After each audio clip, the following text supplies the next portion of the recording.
Aiming up YouTube, and welcome back to a new video with me, the rambling groundhopper. And yes, we are here back with a second episode of the non-league show. Still a relatively new thing for me. But yes, it takes a lot of research, mainly from a non-league paper, but also from club websites and other media sources, such as the BBC and Talk Sport. They're normally fairly long.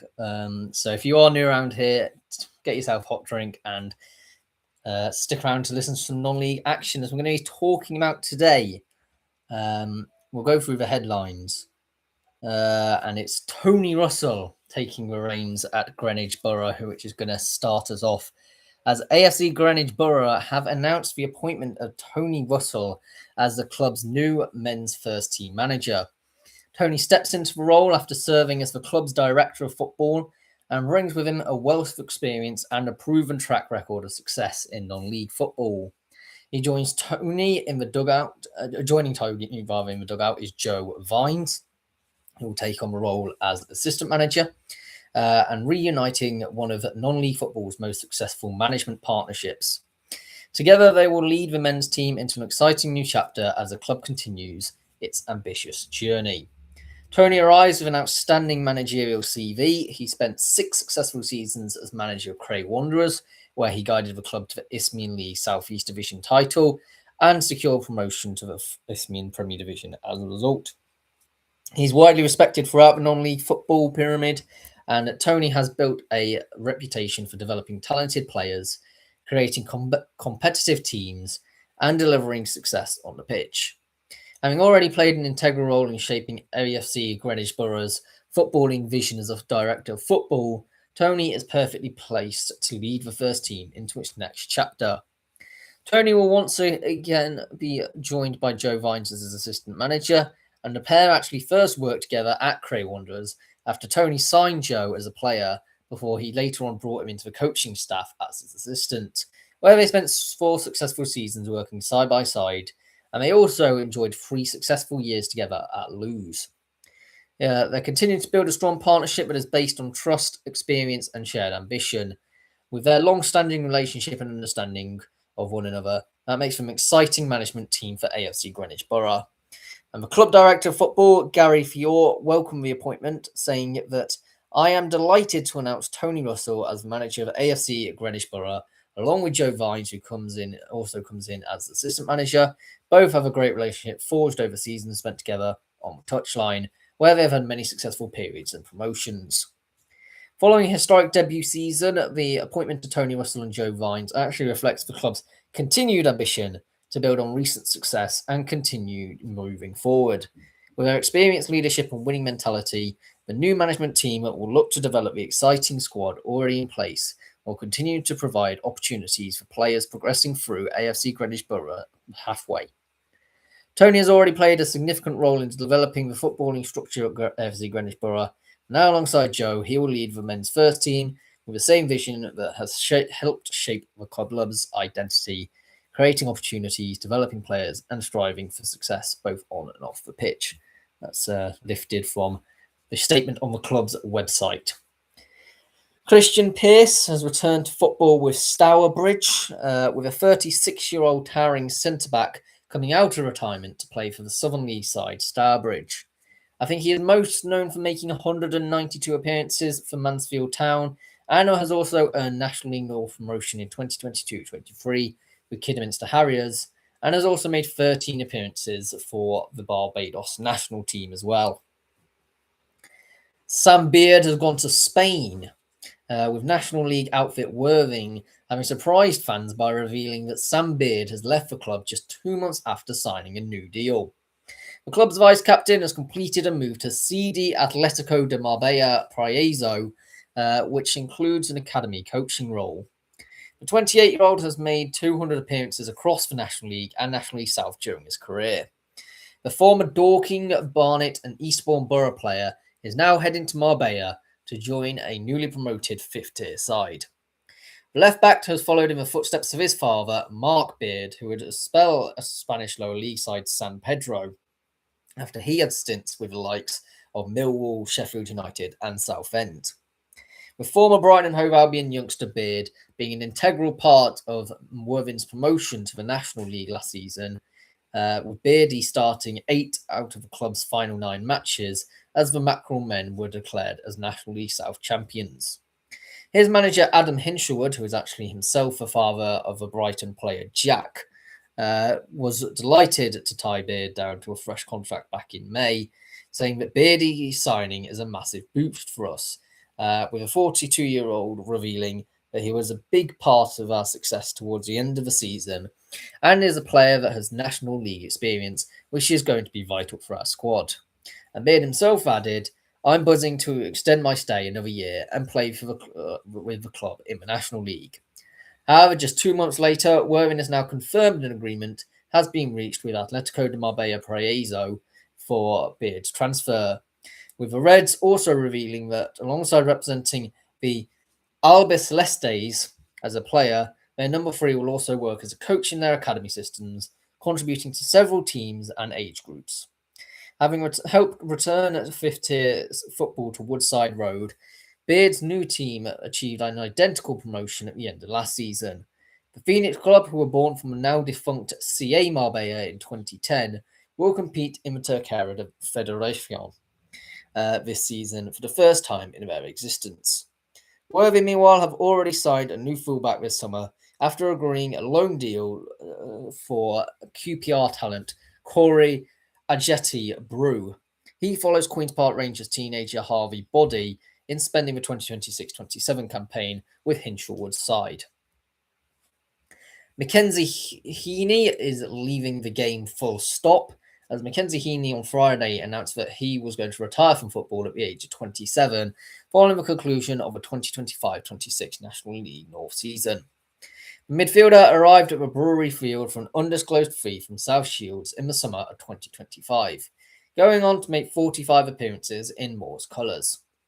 In that time, Heaney scored 2 goals and assisted on 6 separate occasions, proving a reliable player in last season's playoff push. Mackenzie hangs up his boots after an impressive 10-year career in which he featured for both England and Scotland at international level. "I've lived my dream, many lads would wish that they could, and I'm forever grateful for it," said Heaney. "Moving forward, it's full focus on building the best gym and business I can," Mackenzie explained, while transitioning into a different sport, but seeing where that takes me over and out. The FA has banned Gornal Athletic fans from their first home game, with Gornal Athletic Football Club having confirmed that their opening home fixture of the 2026-27 season against Boulmere Rangers will be played behind closed doors. This follows a sanction imposed by the Football Association relating to incidents that occurred during last season's playoff final. "I can fully appreciate the disappointment and frustration this will cause the Gornal's players, volunteers, sponsors, and most importantly, the loyal supporters, who have actually shown incredible backing to the club and behaved well. While they will naturally be disappointed that their first home fixture cannot be shared with supporters, they have confirmed that they will fully comply with the sanction. This sanction serves as an important reminder that everyone attending football matches has a responsibility to behave in a manner that reflects positively on their club. I echo the club's plea to supporters to familiarise themselves with and adhere to the FA Supporters Code of Conduct at all times. The vast majority of their supporters represent Gornal Athletic with pride and respect, and it is unfair on them to have this matchday ban. The club wishes to make it absolutely clear that any behaviour which breaches the FA's regulations or brings the club into dispute will not be tolerated, and they are committed to providing a safe, welcoming and enjoyable match environment for everyone, and will take appropriate action where necessary." Braintree Town have benefited actually massively from Lisby sell-on clause, with Braintree Town having secured this vital financial boost ahead of a new season, as they received £175,000 from FIFA, as well as £375,000 from Kirill Lisby in his transfer to Millwall. The payments have allowed the National League South side to lift their transfer embargo, which had actually been in place since May, and manager Steve Pitt confirmed the club is now in a stronger position after a difficult 2025 campaign, where they finished 23rd in the National League with 36 points, conceding 76 goals and trailing leaders York by 72 points. The last result, a 5-1 loss to Tamworth on the April 25th, 2026, capped a poor run of 5 consecutive defeats. Braintree Town actually benefited from Tommy Smith's call-up to the New Zealand 2026 World Cup squad, where he earned a £175,000 thank you payment from FIFA. The club had been under financial strain, but the windfall helped them exit a transfer embargo imposed earlier this year. Manager Steve Pitt told BBC Essex that the payment was crucial for the club's stability, allowing them to plan for the upcoming season. The club also received £375,000 from Kyril Lisby's move to Millwall, thanks to a 12.5% sell-on clause. Lisby, who progressed from non-league football to the Championship in just 2 years, was praised by Pitt, who tweeted, "So proud of the boy and our part in his continuing elevation." The fee further strengthened Braintree's financial position, enabling them to make necessary squad adjustments before the season starts on August the 8th. With the transfer embargo lifted, Pitt is now focused on finalising his squad, and he admitted there will be more movement before the season opener, emphasising the need for tweaks to improve the team's performance.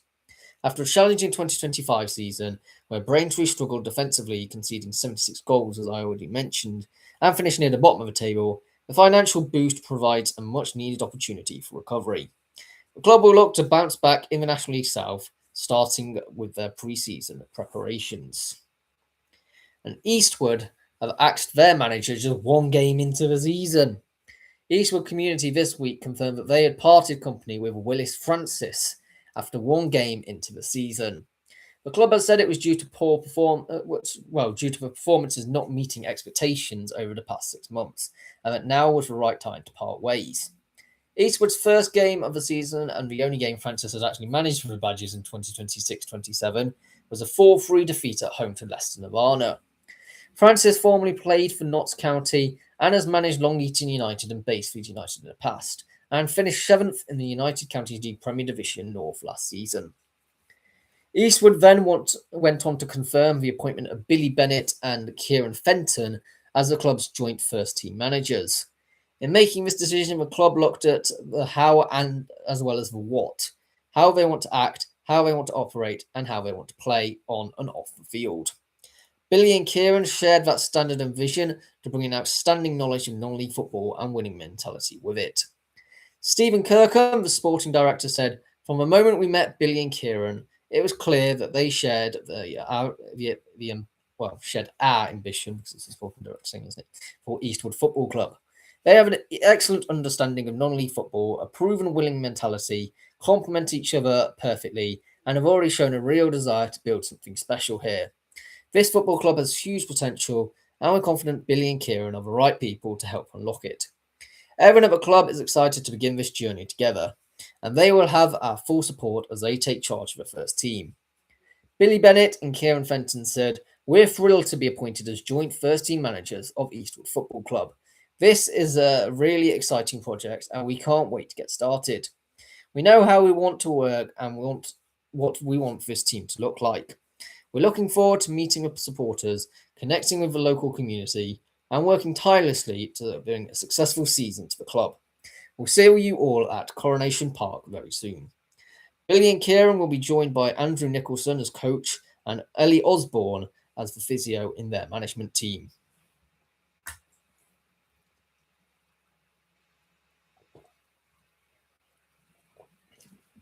So let's go to the Tier 9 and 10 roundup, shall we?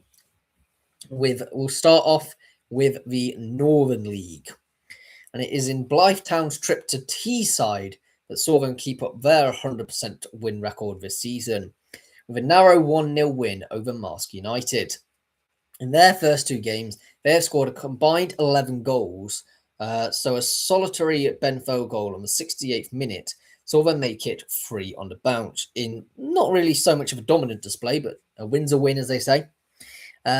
Bishop Auckland dropped their first points of the season with a 2-0 loss at home to Shildon, and it was all done in the first half as Billy Grulich-Smith and Alex Nelson's own goal saw Shildon take back home a point from Heritage Park as 826 fans saw the local derby.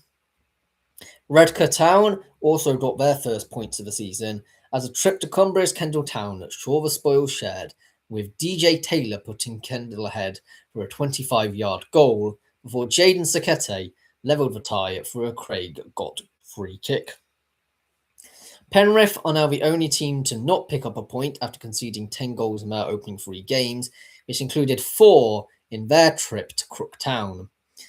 With a Corey Nicholson brace, Glenn Hargreave and Maxon Browden goal causing another woeful day for the Cumbrians. Wycombe kept their unbeaten record going after trailing 1-0 through a Jakob Zijk goal for Newcastle Blue Star 56 minutes in, but there was Sam Watts to level the game, and then 72 minutes in, Robbie Kinnenberg made it the 3 points going south for the Tyne on the Friday night. Division 1 new boys Yarman Eaglescliffe are continuing to impress with the game of the weekend, but it was host Berkeley Town who started the brightest with a James Proctor goal 5 minutes in, only for the Eagles to then level it through Stephen Roberts, but a Dale Burrell goal 5 minutes before half-time saw the Hoops being ahead at the interval. However, Yarman Eaglescliffe never gave up, and the goals from Christoph Kofinas and Thomas Atkinson in extra time left the 206 attendance at the hour mark shocked. First half goals by Matthew Hayton and Michael Anand Korhon made sure that the 3 points remained at Sam Smith's Park, with Newcastle Benfield running out 2-0 winners over Whitley Bay. Easington Colliery eased to a 4-1 win over Carlisle City with a Liam Addison brace before half-time, and then Aidan Stanton and Brad Hurd making it 4, and it was only in the second half only for Ewan Telford to score a consolation. North Allison Town season is continuing as poorly as the last one, as they suffered a 4-0 defeat at home to North Shields, as both sides did miss a penalty in this game, but it was Stephen Hall, Lewis Suddick, Dan Cherry and Luke Carr all scoring in the second half, pumping. 472 were in attendance to see Thornaby run out 4-1 winners over Newton Aycliffe, as they continue to have a relegation hangover. James Sayer started the scoring 5 minutes in, and a Spencer Walker brace was scored within a 3-minute period to make it 3-2 to the hosts. Newton Aycliffe were an improvement in the second half, with Jackson Raitt scoring only for Ewan McBride, ensuring that there would be no comeback, and slotted home a 4th. AFC Newbiggin made it 3 on the bounce with a 2-1 win over Newcastle University, but it was the travelling uni team that scored first through James Clue, only for Kyle Downey to level the tie before half-time. Michael Harlan scored on the 90th minute to deal a hammer blow to the uni side and keeping their winning streak alive.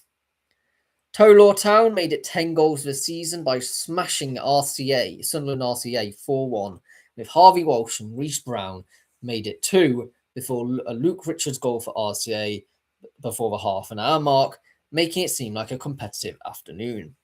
However, with Brown completing a brace and Dean Fexton scoring, it never looked like the points would be going anywhere near but to the visitors.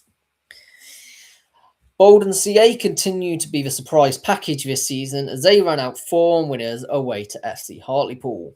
A Robbie Gateshill brace, Liam Fear and Max Coburn getting a goal apiece that saw Liam Appleby's 82nd minute goal fall mute to Bolden's dominance on the Durham coast. Billingham Town are the remaining side who have started the season with 3 straight wins in Division 2, but it was only through a Jake Toas goal on the 18th minute, and they were forced to defend almost the whole of the second half after Chukwaka Onigwe was given his marching orders 47 minutes in. Alnwick Town couldn't follow up their 7-1 midweek win with a victory at Jarrah. This game was a fully entertaining one, though, with Stephen Cyanbola and Luca Nelson making it look likely that Jarrah would get a 2-0 win going into half-time, but a Jonathan Nyantu penalty on the stroke of half-time made it anyone's game. Liam Doughton then levelled the game for the Northumbrians before Jonathan Bainbridge scored on the 75th to steer the hosts back in command, and it could well have ended in a draw if Alnwick weren't sent down to 10 men, with Yannick being sent off in the 84th minute, and that meant Jarrah easily held on to all 3 points at their Perth Green Stadium. Hosts Parkview came back from 2 goals behind to draw 2-2 against Seaton Carew. Robbie Lithgow and Matthew Bradley saw the visitors in pole position to take all 3 points, which looked even more likely when Niall Armstrong had his penalty saved, but managed to score immediately afterwards, and Thomas Gowndry's own goal saw the point saved, or shared rather. Grangetown suffered a humiliating 6-0 defeat at home to Chester Street Town, and the Tigers knew they were in for a tough afternoon as 2 minutes into the game, Tyler Brownswood scored, and a J. Barber brace, one from the spot, and an Aaron Zamore goal made it 4-0 to the Town after half an hour in. Thankfully, they didn't score any more in the second half, as a Scott Robson penalty and then a goal on the 89th minute, again by Robinson, made it a very bad afternoon for Grangetown as they tried to find their first win of the season. Stokesley got their first win of the season in style as they ran out 6-3 winners over Durham United. Cole Williams will grab the headlines for his quartet of goals, with Michael Bulmer second minute and a Callum Malia goal all made sure it was 6-0 50 minutes in. Something then snapped as Jacob Roberts, Riley Spending and Phil Kay all scored in the final 10 minutes in an attempt to pull off the impossible. Prudhoe couldn't stay switched on though to ensure they could get their first point of the season against CM Red Star. So far, Prudhoe hasn't scored once and have conceded 12 already this season. They at least look more defensively switched on until Johnny Teward and Jack Leonard scored in the final 5 minutes to give the visitors their first win of the season. Going on to the Northern Counties East League roundup, and Botsford have thus far been flawless. However, it wasn't easy, with William Lenihan opening the scoring for the visitors at Knaresborough Town.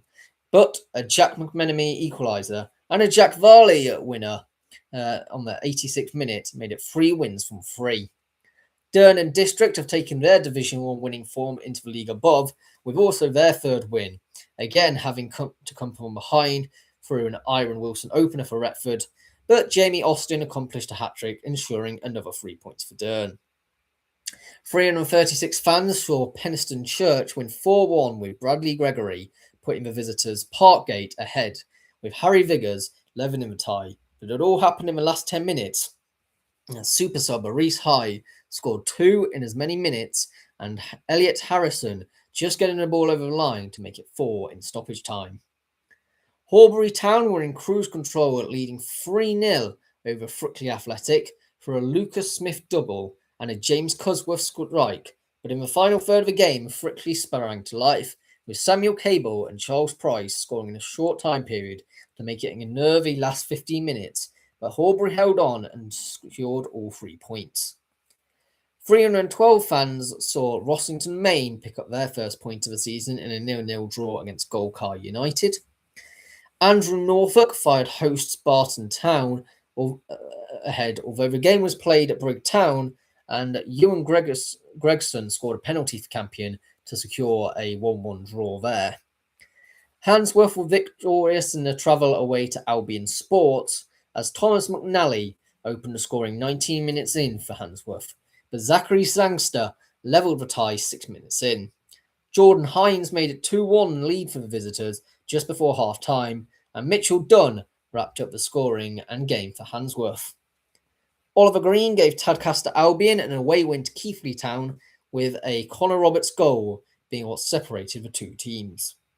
Field Olympic made it back-to-back victories with Joseph Colley, Aidan Day and Kieran Batty, all on the score sheet with no reply for visitors Ilkley Town. Max Boyer netted a hat-trick to help Selby Town win 4-1 away to Crowell Coates, with the only other goal of the game for the Robins coming from Joseph Rawcliffe, and Colin Midwinter did get a consolation vote for Crowell.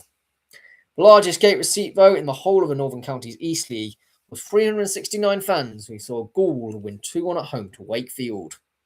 Ross Duggan opened the scoring for Gould on the hour mark, only for the former Viking James Isles to level the tie, and it was a stoppage time Jerome Greaves winner that sent the home fans away, the happier of the two.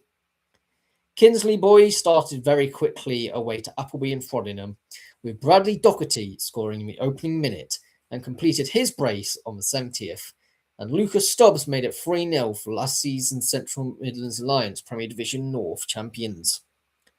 Wimble Town's rebuild took a healthy boost through Josh Hay, Nash Connolly, Oliver Fear, and Anne Louis Hart, as they saw their goals saw them overcome a Joshua Butty and Dale Southall goals for Brigstown to win 4-2 in a firecracker of an afternoon.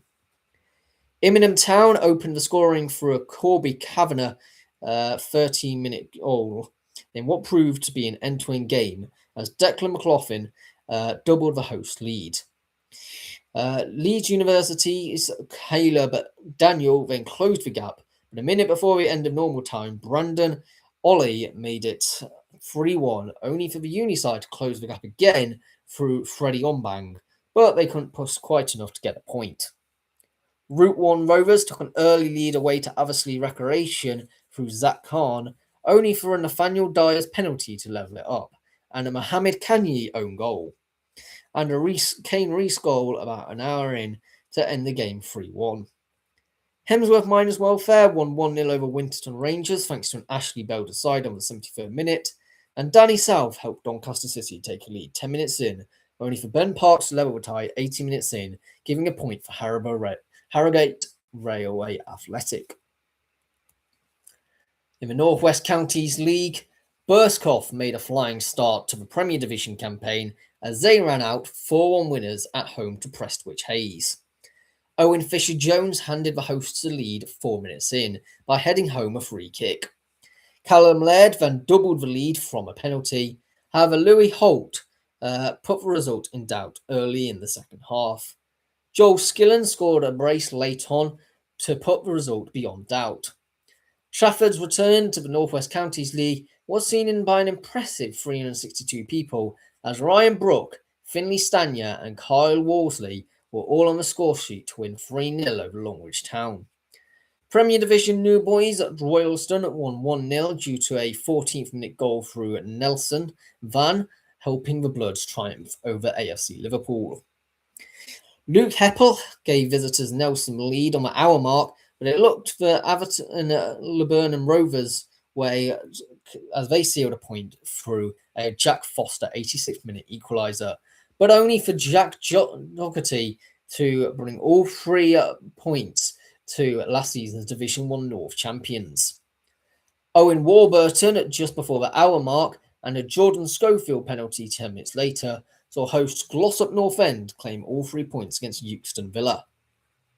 In an end-to-end draw at Abbey Stadium, Addy Lucky opened the scoring 37 minutes in for Abbey Hay.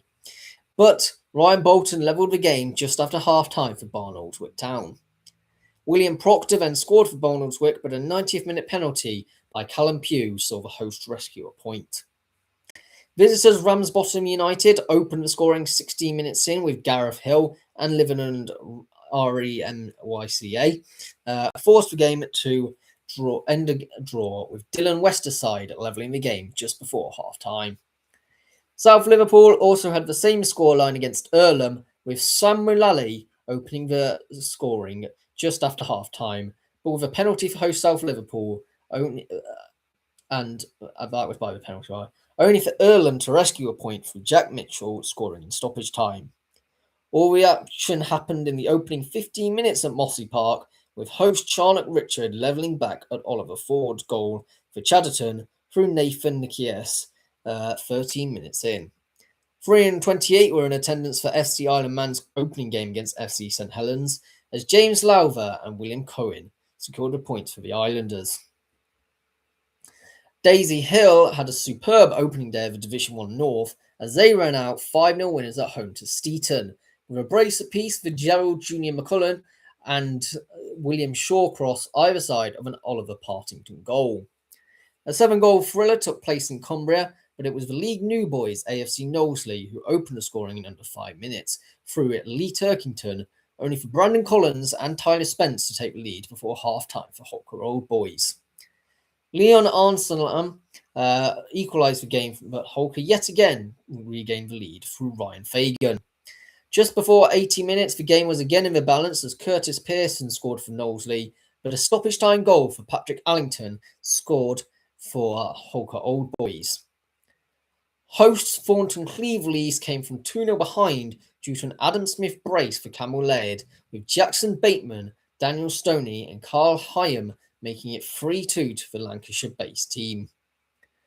Walton impressed, leading 2-0 at half-time through Jacob Barrett and Daniel Ventura, but Colne closed the gap 50 minutes in through Miles Story, only for Walton to round up the game and the win with Matt Robinson.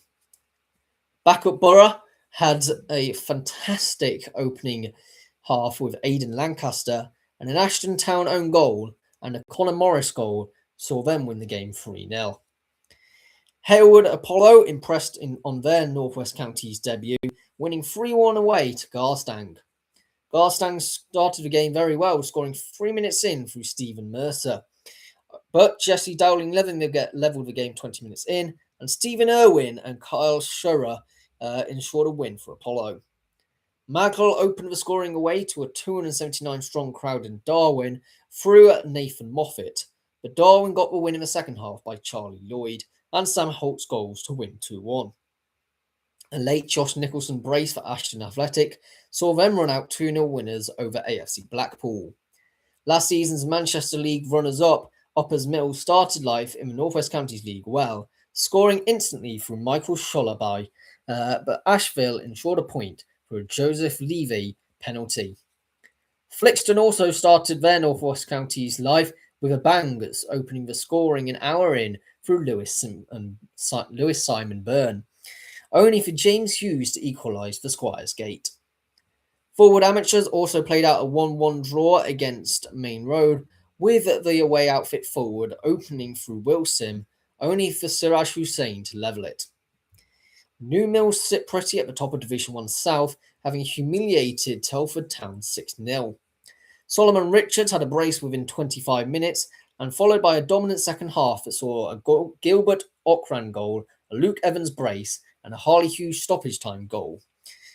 Newly promoted Crewe struggled with a step up as Wolverhampton Casuals ran out 3-0 winners, courtesy of a Kieran Cook brace and a Jake Pearson goal. AFC Bridgenorth took a 1-0 lead going into half-time through Sam Priest, but Foley got an equaliser before the hour mark, but a Suadeja brace saw all 3 goals remain in Shropshire.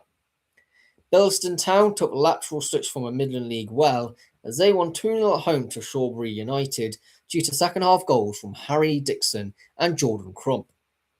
Last season's Staffordshire County League champions Brereton Social seemed unfazed by a step-up as they won 2-0 away to Market Drayton Town, scoring 3 minutes in through Connor Phillips before Kieran Cliff doubled their advantage before half-time.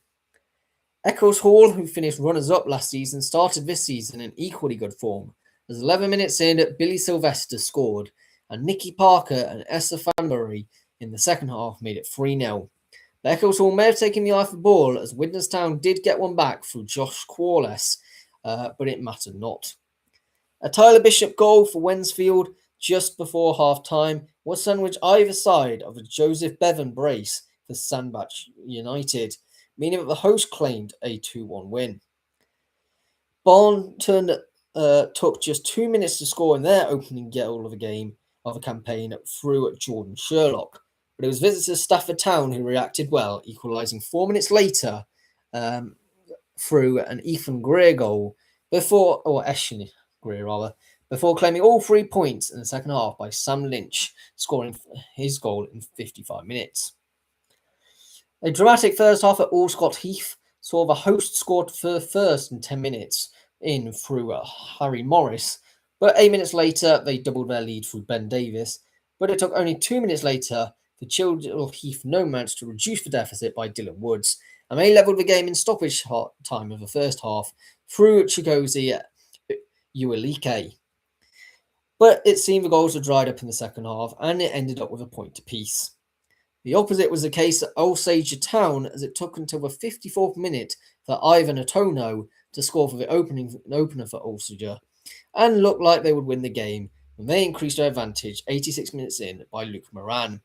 But 2 minutes later, a penalty at the other end of the pitch saw Ross Jones give Dawley Town a lifeline, which they capitalised on with an own goal in injury time, meaning the game ended in a 2-2 draw. I'm just going to quickly check, are we recording? Hopefully we still are. Yep, we got no notification message this time around, so That's very good news. So we're going to go on to the game of the week, and you have may noticed that I've been drinking throughout from a Grizzly Rovers cup. Well, that was due to my midweek fixture down in South Derbyshire, which is actually an area of the country which is quite devoid of non-league clubs, really. But bang on 400 people went to the moat ground to watch an all-Derbyshire affair.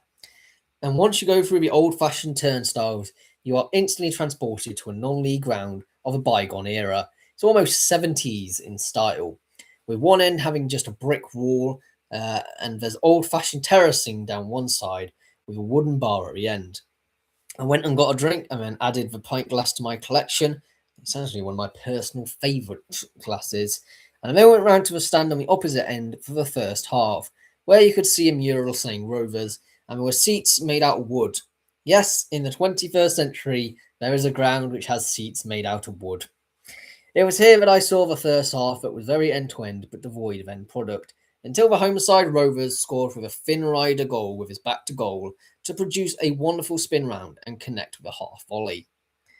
At half-time, I purchased an old-fashioned steak pie drenched in gravy, and I entered the proper main stand in front of the commentary box for the second half. It was tragic, really, from Hina, as their defender slid in only for it to be turned into his own net. Grizzly fans remarked he had a better finishing than their own forwards did. I think overall this ground is definitely up to Southern League Division 1 standards, but it's a shame the performance on the pitch can't match it. A solid ground from a bygone age, I would probably say 7 out of 10. Could do a bit of de-weeding and a fresh lick of paint. So that leads us nicely onto the roundup of the United Counties League for this weekend. And although Eastwood got rid of their manager this week, you cannot fault their display away to Blackstones as they ran out 4-1 winners. Patrick Webb opened the scoring in the first half, but the Badgers truly came alive in the second period with Jamie Walker, who I'm assuming is the guy who is on my shorts who used to play for Ilkeston, of Jamie Walker. No, he never gives a ball away. Well, I'm assuming it's going to be him, but he got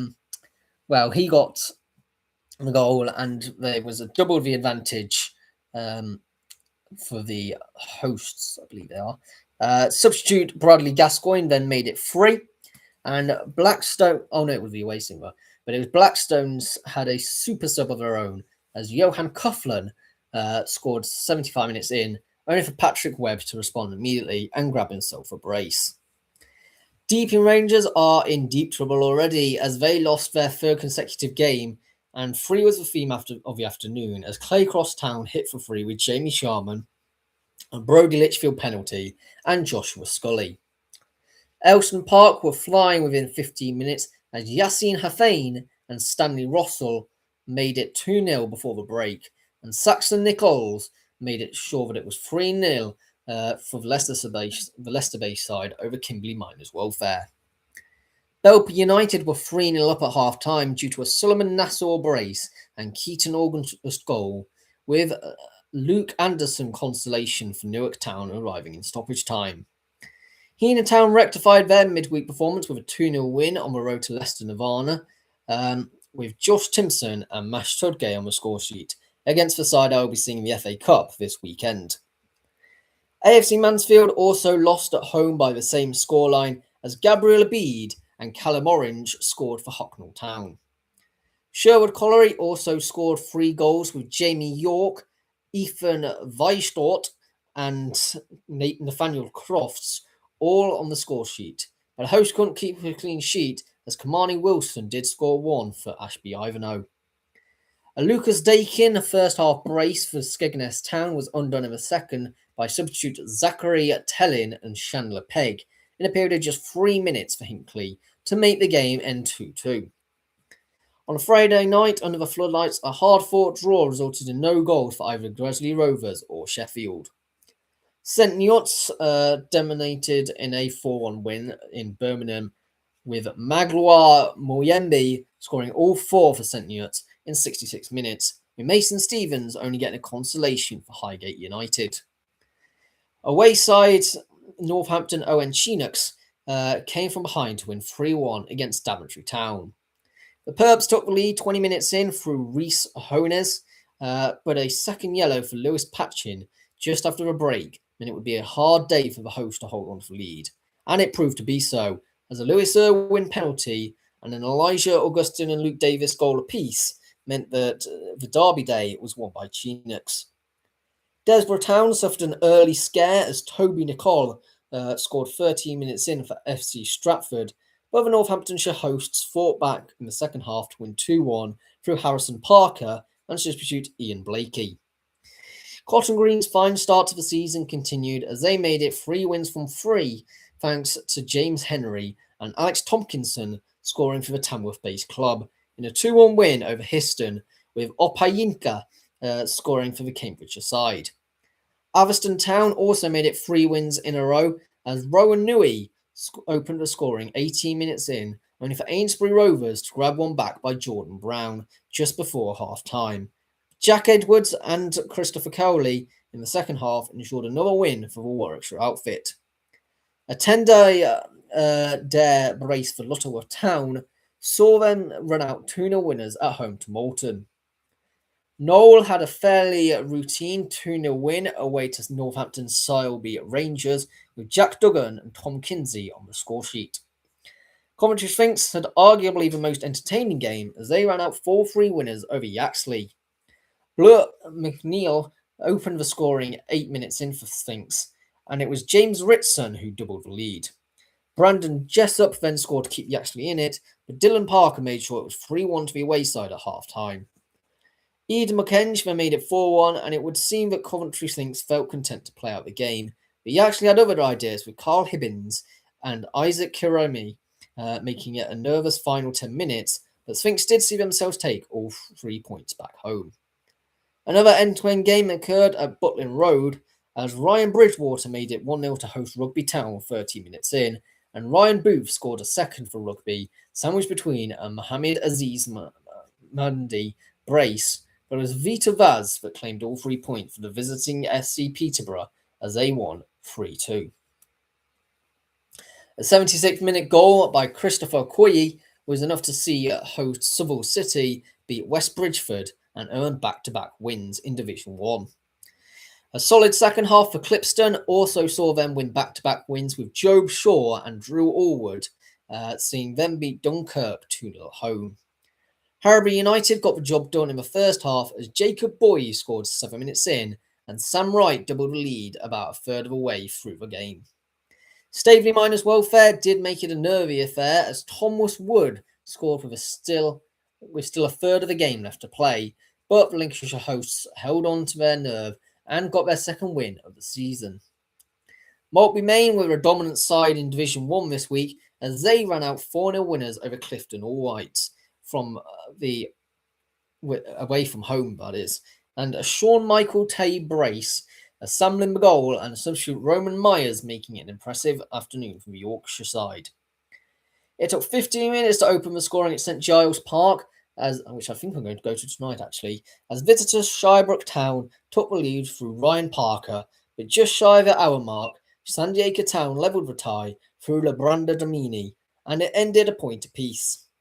257 people saw South Normanton Athletic take on Selson, with Josh Devereux opening the scoring for the hosts within 3 minutes, and Alex Seal sealing the deal just before time, and it ended 2-0 to South Normanton Athletic. Oliver Ball opened the scoring in Yorkshire for a wayside Stapleford Town, and a Derek O'Connor goal on the hour mark ensured a 2-0 win for the Nottingham side over Swallow Nest. The most entertaining game of the Division 1 action this weekend, yet again involved Cotsgrave, but this time they were on the losing end. Ryan Smith opened the scoring 4 minutes in for the visitors Cotsgrave, who made it 2-0 at half-time through Leo Almond, who got a hat-trick in their last game at Cotsgrave played in, that I actually went to, so he's clearly a baller of some sort. However, half-time flipped the game on its head, with Gedlin Miners Welfare coming on with ire in their bellies, with Mark Faflick and Stephen Brett to level the tie before substitute Lewis Brown made it 3-2 to the hosts, and Cotsgrave couldn't stump up a reply. Derbyshire side Ronfield Town fought to the end to get their first win of the season, with them trailing due to a 16th minute Brendan Parker goal from Pinchbeck United. But Max Rhodes and Callum Morby, who actually also scored in their last game, despite being listed as a centre-back, made it 2-1 on the stroke of half-time. Pinkston yet again struggled away to Sleaford Town, as Sleaford claimed a 1-0 win around 80 minutes in through Joshua Parker. Louth Town got their first points since switching from the Northern Counties East League with a 0-0 draw against Radford, who had a second draw on the spin. In the Spartans South Midlands, visitors saw Bridgeworth Town were in cruise control through Austin Garrett, who scored just 4 minutes in. Michael Toner then doubled their lead, and Matt Hurley had them 3-0 up within 50 minutes. Flynn Filler got one back for Aylesbury Vale Dynamos halfway through the second half, and substitute Jack Davis restored the 3-goal lead with only 10 minutes left. That was then proven to be needed as Larry Kagwa scored a penalty, and Filler got his brace from a free kick. Tring Athletic will get the headlines though for their 5-0 dominance over Arlesey Town, as George Devine scored in his debut, alongside Max Hercules, Harry Jones, Harry Shepherd, and substitute Lewis Dixon, all gaining a goal on the opening game of the season. Jack Stanton scored the opener for Baldock Town before 20 minutes had even been played, but the host was suddenly forced on the defensive after goalkeeper Stan Nairn was sent off a few minutes later for a handball outside the box. Colney Heathrow never really looked like challenging the standing goalkeeper Sam Onions, and Baldock doubled their lead just before half-time through Hilton Arthur. It was inevitable that Colney Heath would score there at some point, and they did through Alex Straza, but Baldock saw the match through and claimed all 3 points. Cockfosters may have reached the FA Vars final last season, but you wouldn't have known that as Charlie Smith and John Clements scored 3 minutes apart just before half-time for Harpenden Town. John Clements then got a second, but about 3/4 away through the match, and put away any doubts that Cockfosters could come back well away. Division 1 champions Everett Rovers struggled in their first game at this level, as a Liam Smith brace and a Scott Metcalf goal for Biggleswade United saw them win 3-1, with Alex Morgan scoring a consolation and Thomas Ward getting a second yellow in the 90th minute for Everett. Connor Coulson's back heel scored the winner in a 3-2 win for Kings Langley over Enfield. And 16 minutes into the Risborough Rangers game, and they scored courtesy of a Connell cross, which was tapped home by Buchanan, only for 3 minutes later, Potton United to equalise with a close-range finish by Taylor Keeley. Lamine Bangura launched a long ball down the wings to find Keeley, who beat his man to whip in a perfect cross for Ezra Ford to make it 2-1 to visiting Potton just before half-time. Just moments before full-time, though, Hutchinson had his shot blocked, but a rebound found Appiah on his debut, who fired into the roof of the net to make it 2-2.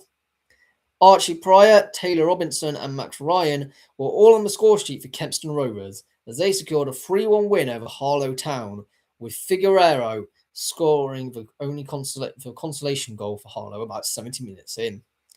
Balogun and Eden were the goal scorers in Wormley Rovers' 2-0 win over Newport Pagnell Town.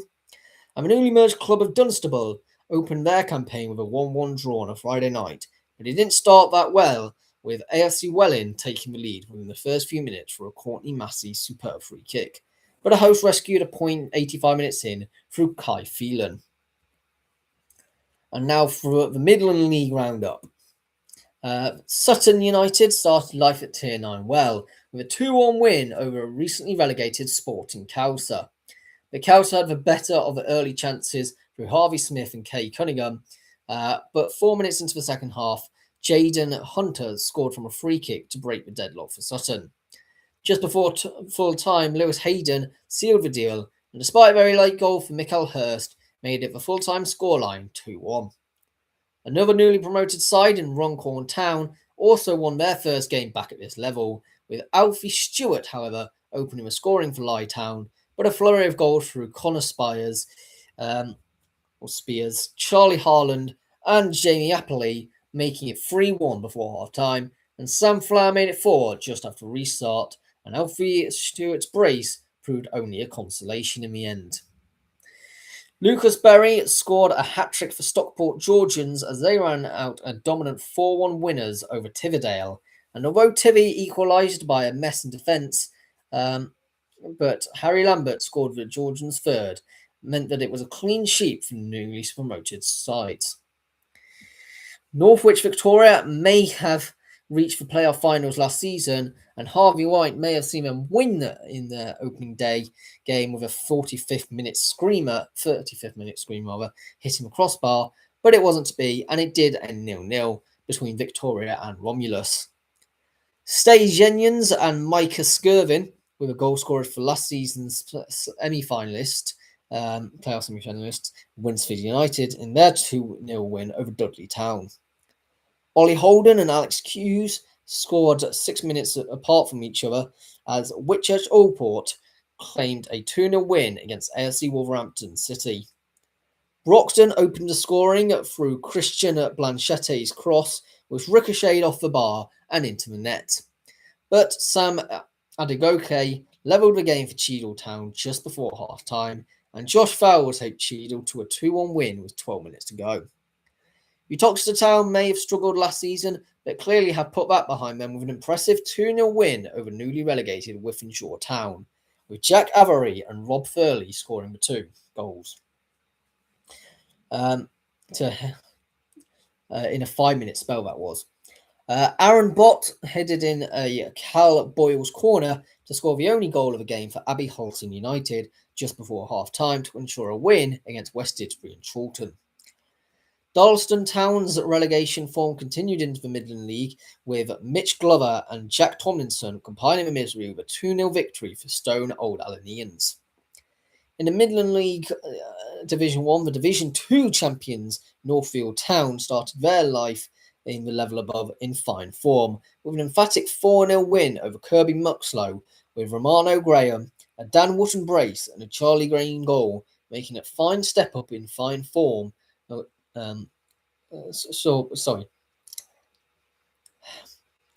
Making it a fine start for the new boys.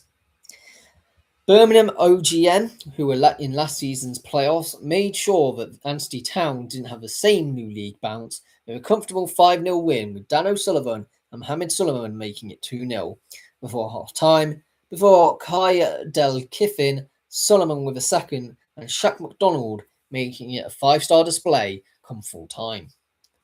West Midlands Regional League champions Busselholme couldn't get a win on this opening day with an Aidan Neal brace with a goal in both halves for Bristol United, ensuring a victory for them, although the Bees did get a consolation deep into stoppage time through Callum Lawton. FCV Grace Dew took the lateral switch to the Midland League extremely well for an accomplished 5-1 performance over fellow Leicestershire side Saffron Dynamo.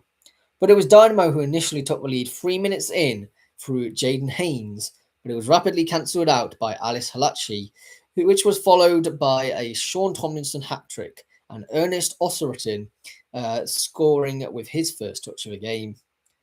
Gornal Athletic were runners-up last season and won 1-0 away to Stapen Hill, with Daniel Hadley getting the winner 32 minutes in, although the Peacocks did have a chance to double their lead in the second half and having their penalty saved. Chelmsley Town ensured a 2-0 win in the opening 15 minutes through Ross Clark and Luke Francis to wrap up the points for them over Colville Town.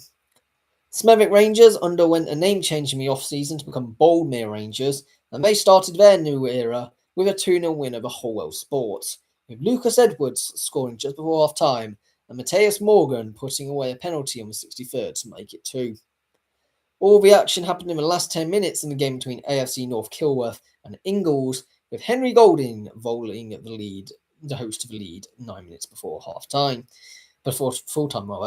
only for Courtney Brown to level the game 5 minutes later. And Lutterworth Town cruised to a 4-0 win against 10-men Cradley Town as Taylor Blythe, Brady Middleton, Josh Thompson and Alex Webb all registered a goal. Zach Adams had his early goal cancelled out by George Steele to see Coventry Copeswood draw away to G&G Oadby Town. Sam Hollis and substitutes James Merriman ensured Leicester St Andrews ran out 2-1 winners at home over Heather St John's, with Ben Andrews scoring for the visitors.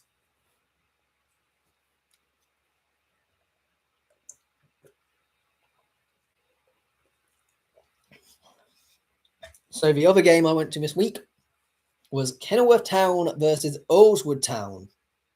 And this was in a weekend game, and I found myself in Warwickshire for the opening day of the Midland League Division 2 season. I found out a variety of things from Southern United's groundsman, actually, whose wife was the lineswoman for the game. Firstly, the ground itself must have 150 seats to play in Tier 11. For reference point, that is 50 seats more than the FA's guidelines to be a Tier 10 team.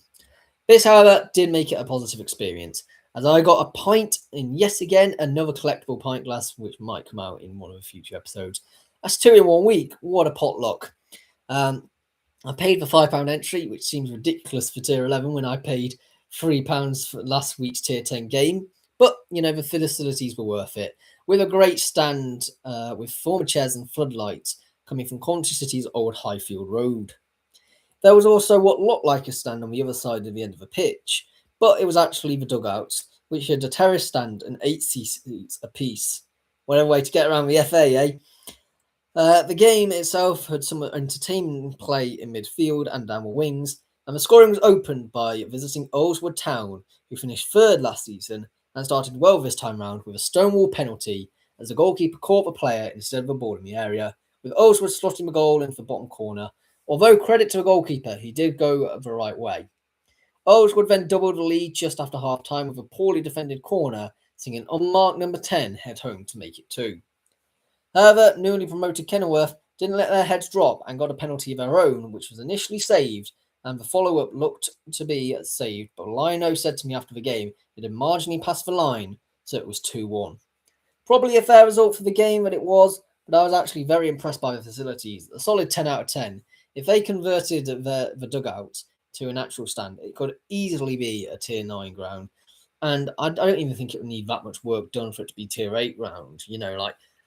Thinking heat and standing wise, they've just added another stand next to their pre-existing stands, and they've got around the rules. So I think that Kenilworth could easily do that and get to the Northern Prem Midlands if their sort of performances on the pitch can match it, but I think that's a very long-term thinking for now.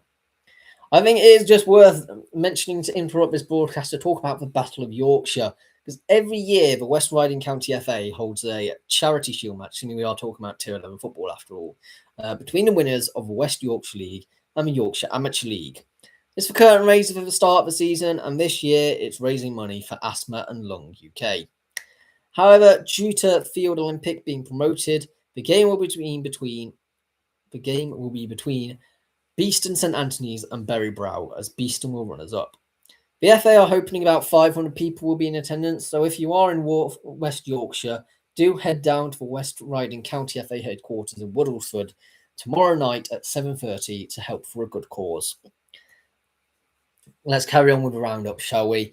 Going into the Eastern Counties League roundup. And Marchtown United are currently top of the table, making it 3 wins in a row as they visited Brantham Athletic and won 1-0 for a 16th minute Charlie Bowen goal.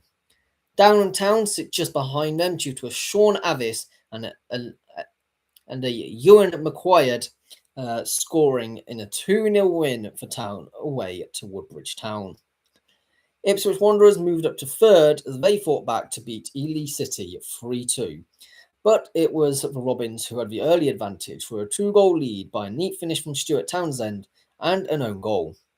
But Wanderers came back through Kai Fletcher, Reggie Lamb and Nikolai Shopov Woldy with 8 minutes left to seal 3 points for the away outfit. George Bugg gave Walsham the Willows a 1-0 win in the 36th minute over Mildenhall Town. Soham Town Rangers cruised to a 2-1 win over Stowmarket Town with Adam Capel and Oliver Ward scoring for the host, and an 89th minute consolation for Luke Budgeon proved too little too late to take a point. Second half goals for Sam Adams and substitute Alex Curran saw Great Yarmouth Town take all 3 points in their 2-0 away win to Lakenheath. Keaton Donnelly helped Cornard United to a 1-0 lead at half-time, and they doubled their advantage only for an Archie Gore strike and an own goal in the last 5 minutes, seeing Kirkland Patefield salvage a point. Harleston Town had the largest scoreline of the weekend's afternoon in the Eastern Counties League Premier Division, with Josh Durham scoring a brace, Ashton Jaggard, Tyler Halliday, Spencer Corcutt and Josh Buttery all scoring for Holston, as bottom placed Heacham lost their third game of the season, and Blake Foster's goal won't ease any concerns for a long season ahead. Jordan Bottle and Sam Bond both scored to help Thetford Town to win their first game away to Wisbech Town. In a dramatic end-to-end draw that was a great advert for football, Haverhill Rovers drew 3-3 with Dereham Town. It was the Magpies who had a defensive howler within the opening 5 minutes that saw Haverhill opening the scoring. Louis Simmons grabbed a goal back to make it 1-1, and Noah Hunt then put Dereham ahead just before half an hour, with Haverhill equalising for a free kick by Ben Bradley. An hour in, Haverhill made it 3 as Tom Fulborn got his brace, but on the 85th minute, Louis Simmons got himself a brace to make sure the points were shared. Both teams will be looking at their defence, having conceded a combined 15 goals between the two teams in their opening 3 games. Needham Market Reserves made it 3 defeats on the bounce, as Wroxham Reserves made it 3 wins in turn for them. And it was a triumphant 5-1 victory to the visitors, as Lucas Densley and Ethan Flack both got a brace, and Freddie Lyons also chipped in, with one making Henry Vieira's goal mute. Holland came from behind to ensure that their winning start continued, as Ronnie Willis's brace and Keelan Sorrell's goal were enough to come back from 2-1 down at half-time, thanks to Mohamed Mayer and Charlie Webb scoring for Diss Town.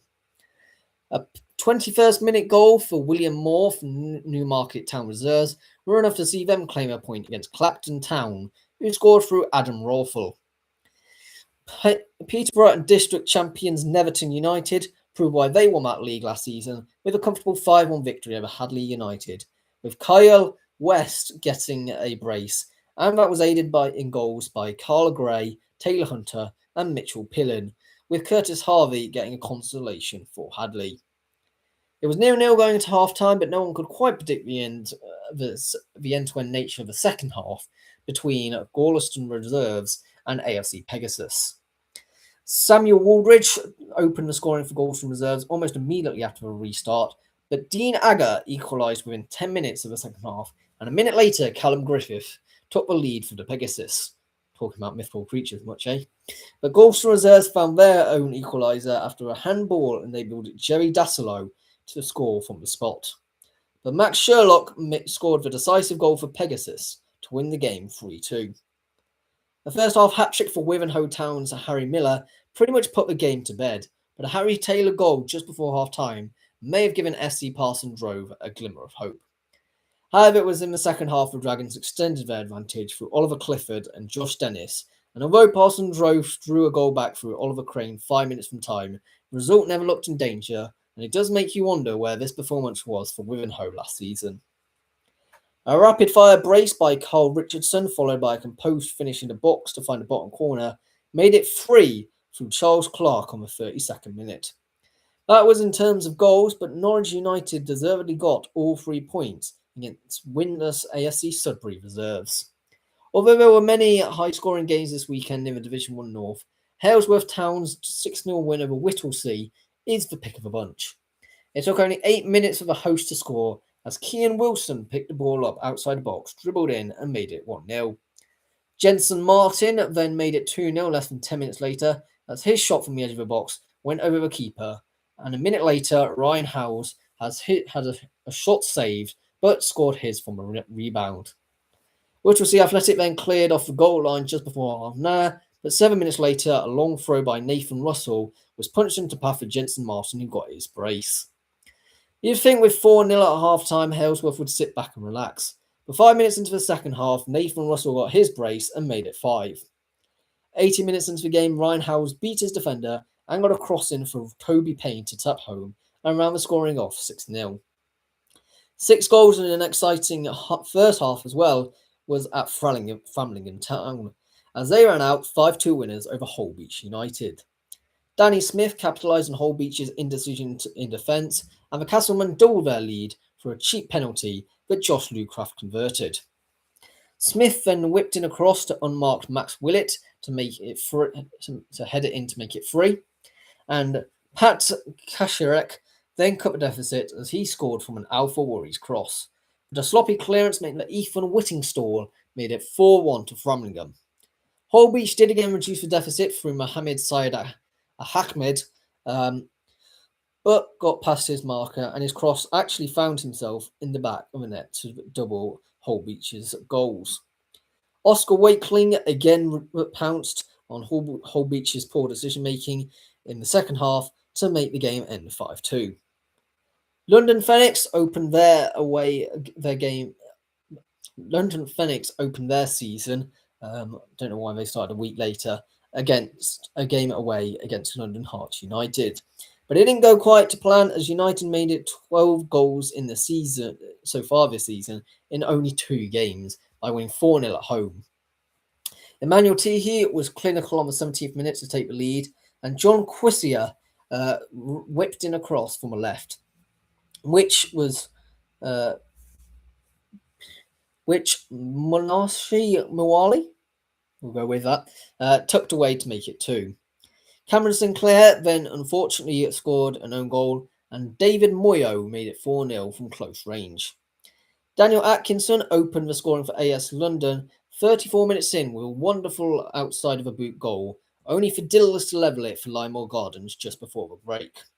Daniel Atkinson then added an assist to his game as he gave it to Clytie Luffy on 53 minutes. And 3 minutes later, Joshua Adiojo curled it into a top corner to make it 3.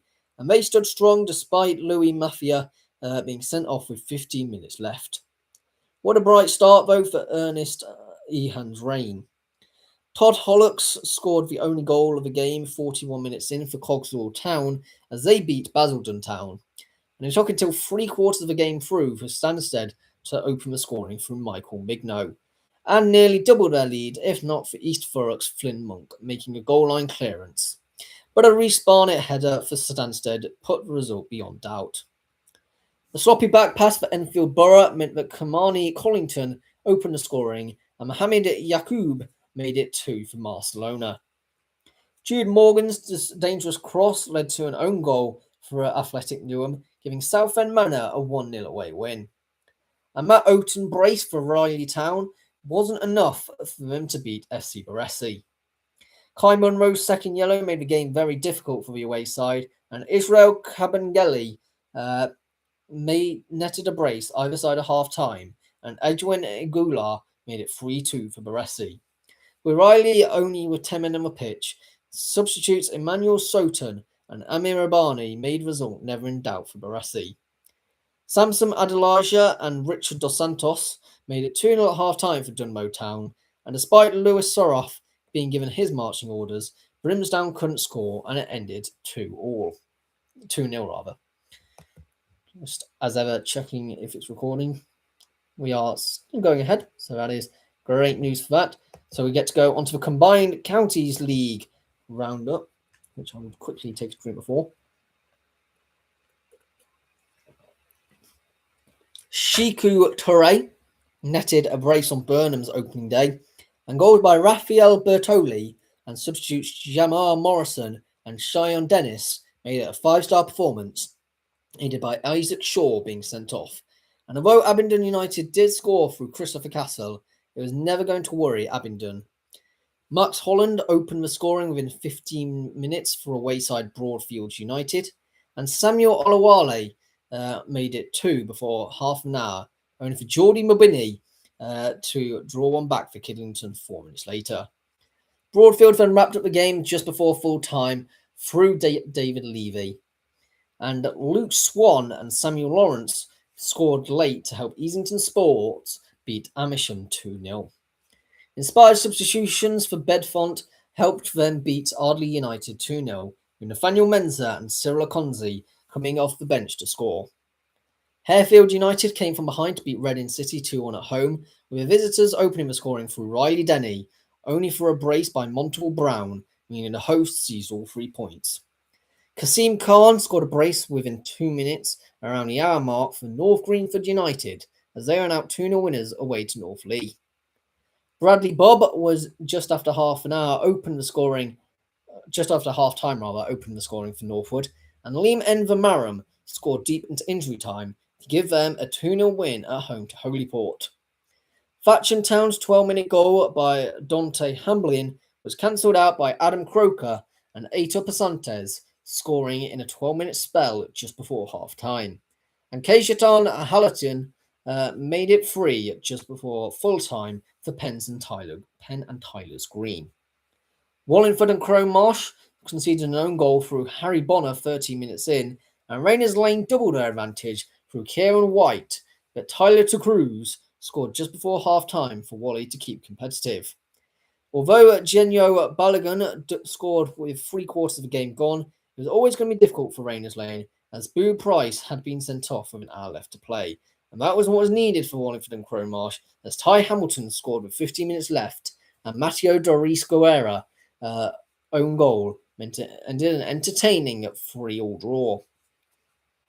Hilltop started the weekend of football on Friday night, but it was the away side Wokingham Town who claimed the 3 points, as they opened the scoring due to good pressure of the defence in the 65th minute, and Sean Moore powered it home for 1-0. Wokingham then doubled their lead from a well-worked corner that Aaron Peprabar scored from a parried save. Hilltop did drag one back from a penalty spot with Abdul Mohammed scoring to end the game 2-1.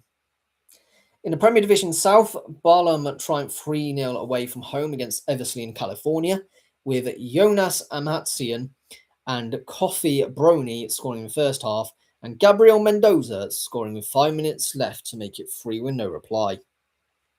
Glautier scored just after the hour mark for his home side Chipstead, but they couldn't hold that lead as Abbey Rangers equalised through Onasanya, and when Glautier was sent off in the dying moments from the ensuing set piece, Taylor scored to make it 2-1 to the away team. Alex McAllister scored the only goal of the game for Fleet Town at home to the Corinthian Casuals. Ross Cheek's first half goal was enough to see Knapp Hill beat 10-men Godalming Town, who were reduced down to 10 when Cameron Edwin was sent off. A first half brace for James Anderson was enough to give Sutton Common Rovers a 2-1 win against Badshot Lee, and Stan Jones's goal in the second half proved only a consolation. Charlie Barlow in the first half and Logan Lowe's in the second gave Tadley Cleaver a 2-0 win over Metropolitan Police. Virginia Water couldn't keep their 1-0 lead through Stuart Mortimer, as Epsom and Ewell gathered momentum in the second half, and Stefan Iwone levelled the occasion before substitute Luke Miller scored in a dying moment to give Epsom and Ewell a 2-1 victory. Timothy Obasanya's 10-minute goal for Tooting and Mitchell United was pegged back with a penalty in the dying moments of the first half when Camberley Town's Nick Funwood duly scored, and Funwood completed his brace to bag all 3 points to the away side. On the hour mark, Alton took the lead through a Garlinge's cross being bundled in by Zach Nash, only for an 82nd 20-yard left-footed volley from Sean and McKillop, levelling the tie for Redhill, which ended a goal apiece. And Yateley United's visit to Shearwater ended in a goalless draw.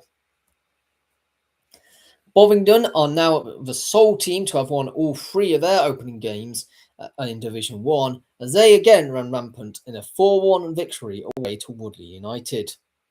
Nathan Mindomba opened the scoring for the host within 3 minutes, but they then got incredibly scrappy in trying to defend their lead and gave a penalty 5 minutes later, which Ben Baldwin scored. Woodley then gave another penalty away at just about half an hour in, with Baldwin slotting home again. And they were reduced to 10 men when Pele Hager was given a straight red card. Kadeem Gutsmore then scored two goals in as many minutes in the second half to give Bovingdon the 4-1 win. Maynard Town looked certain to make it 3 wins on the bounce 25 minutes in, as Ryan Adams, Max Fanston and Ryan Hennessy all scored. But a penalty for Staines and Lamas, scored by Luca Clark just after half an hour, gave the away side some hope. Sean Pierre Ortiz and Joe Cooper scored 3 minutes apart to make the game end 3-3. Both goals came in the second half as Deluxe Mwengala opened the scoring for Brookhouse, only for Joe Host Stanley to equalise the game 10 minutes later for West Side, with the game ending 1-1. Molessi handed Bellston their first defeat of the season with a Victor Ezekiel goal in the first half, in what was also their first conceded goal of the season. Arguably more impressive was Molessi able to stop Bellston's attack, where it has already scored 10 goals in the 2 games prior combined. PFC Victoria had 2 second half goals by Jakub Welner and Alexei Chekolowski, which saw the host run out 2-0 winners over Langley. Callum Brennan's brace in the first half for Holmer Green was enough to give the visitors a win over FC Deportivo Galicia, with Joe Wells getting a goal for the hosts. Wembley took the lead at 16 minutes in through Fred Stoner Redfern, and Calvin Osborne and Jonathan Eby made it 3-0 at the end of play for Wembley over Berks County. Abdi Abdihali and Caleb Joseph gave Spellhorn Sports a comfortable 2-0 win over Spartans. A penalty in under 10 minutes gave Oxley Jets the early advantage at home to Colliers Wood United. Musa Traore then scored at a similar interval in the second half, only for Lewis Davis to restore the host lead a minute later. The 2 most entertaining games in Division 1 both came out on Friday night. Edgware and Kingsbury opened the scoring 12 minutes in through Morgan Elliott grout, and Tiernan Fitzgerald penalty doubled the visitors' advantage, only for London Samurai Rovers to close the deficit before half-time with Rio Suzuki. Zico John then made it free for Edgware and Kingsbury, who were then sent down to 10 men when Caden Marks was giving his marching orders. Rio Suzuki then got his brace, but it was the Wares who sealed a 4-2 victory with an Alex Mollett penalty. Sporting London Benfica may have become Eagles Land Benfica, but that didn't help them win their opening game against Shepherd's Bush. David Castagno opened the scoring 8 minutes in for the host Shepherd's Bush, with Kushan Lewis Thomas scoring his first of the night, only for Daniel Arna and Zaba Hassan appearing to equalise just before half-time. However, Lewis Thomas added a second to make it 3-2 to Shepherd's Bush at half-time. The second half was just as entertaining as Lewis Thomas got his hat-trick 10 minutes into the second interval, only for Chriso Blistuki to again reduce the deficit to just 1 goal a minute later. However, it was the host who took the initiative for the remainder of the game, as Don Wright made it 5 and Lewis Thomas got his 4th to end the game and the tie in 6-3 victory. The Essex Senior League roundup and Heybridge Swift's gradual decline does see them back in the Essex Senior League, which they helped form back in 1971. But their Friday night fixture didn't see the headline-grabbing game that some people predicted. We're ending 0-0, with the only things of note being Milo Grimes getting a red card for Swifts and Schaefer making a penalty save for Swifts, and he saved a subsequent retake as he came off his line. We therefore had to wait until Saturday for the first goal, which came in just 4 minutes as Michael Dixon swiveled and connected well, scoring his first from close range for Barking, and a Trevor Harding cross quickly made it a brace for Dixon just 13 minutes in. Harry Baker, however, reduced the deficit for Sporting Bengal United almost immediately after resumption of play for the second half. However, an actual cross to the far post was headed in by Dixon, and that gave him his hat-trick. Uttrell was then on the receiving end of a cross, and he headed it to make it 4. And although Sporting Bengal scored a penalty in stoppage time, nothing can stop Barking celebrating a clean 4-2 win. Woodford Town were the big scorers of the day as they ran out 6-0 winners over Saffron Walden Town. Uko Oji opened the scoring for the visitors before Gibran Ahmed hat-trick in half an hour, straddling both halves, and Jaden Phillips and Andre Anderson being the other scorers. Sheikh Kamara opened the scoring for the visiting Ilford just after half-time, and Patrick Ahwake doubled the lead in the closing stages to give Ilford the 2-0 win over Holbridge Sports. Yusuf Hock and Christian Gayamthi gave Brentford a 2-0 away victory at Great Wakering Rovers. The newcomers' Clapton community crowd left the old spotted dog disappointed as Shermundin Artemadze gave visiting Seoul Tower Hamlets the win just before half an hour. Louis Bloom helped host Harwich and Harwich, I don't know, and Parkiston see off newcomers, Hutton 1-0.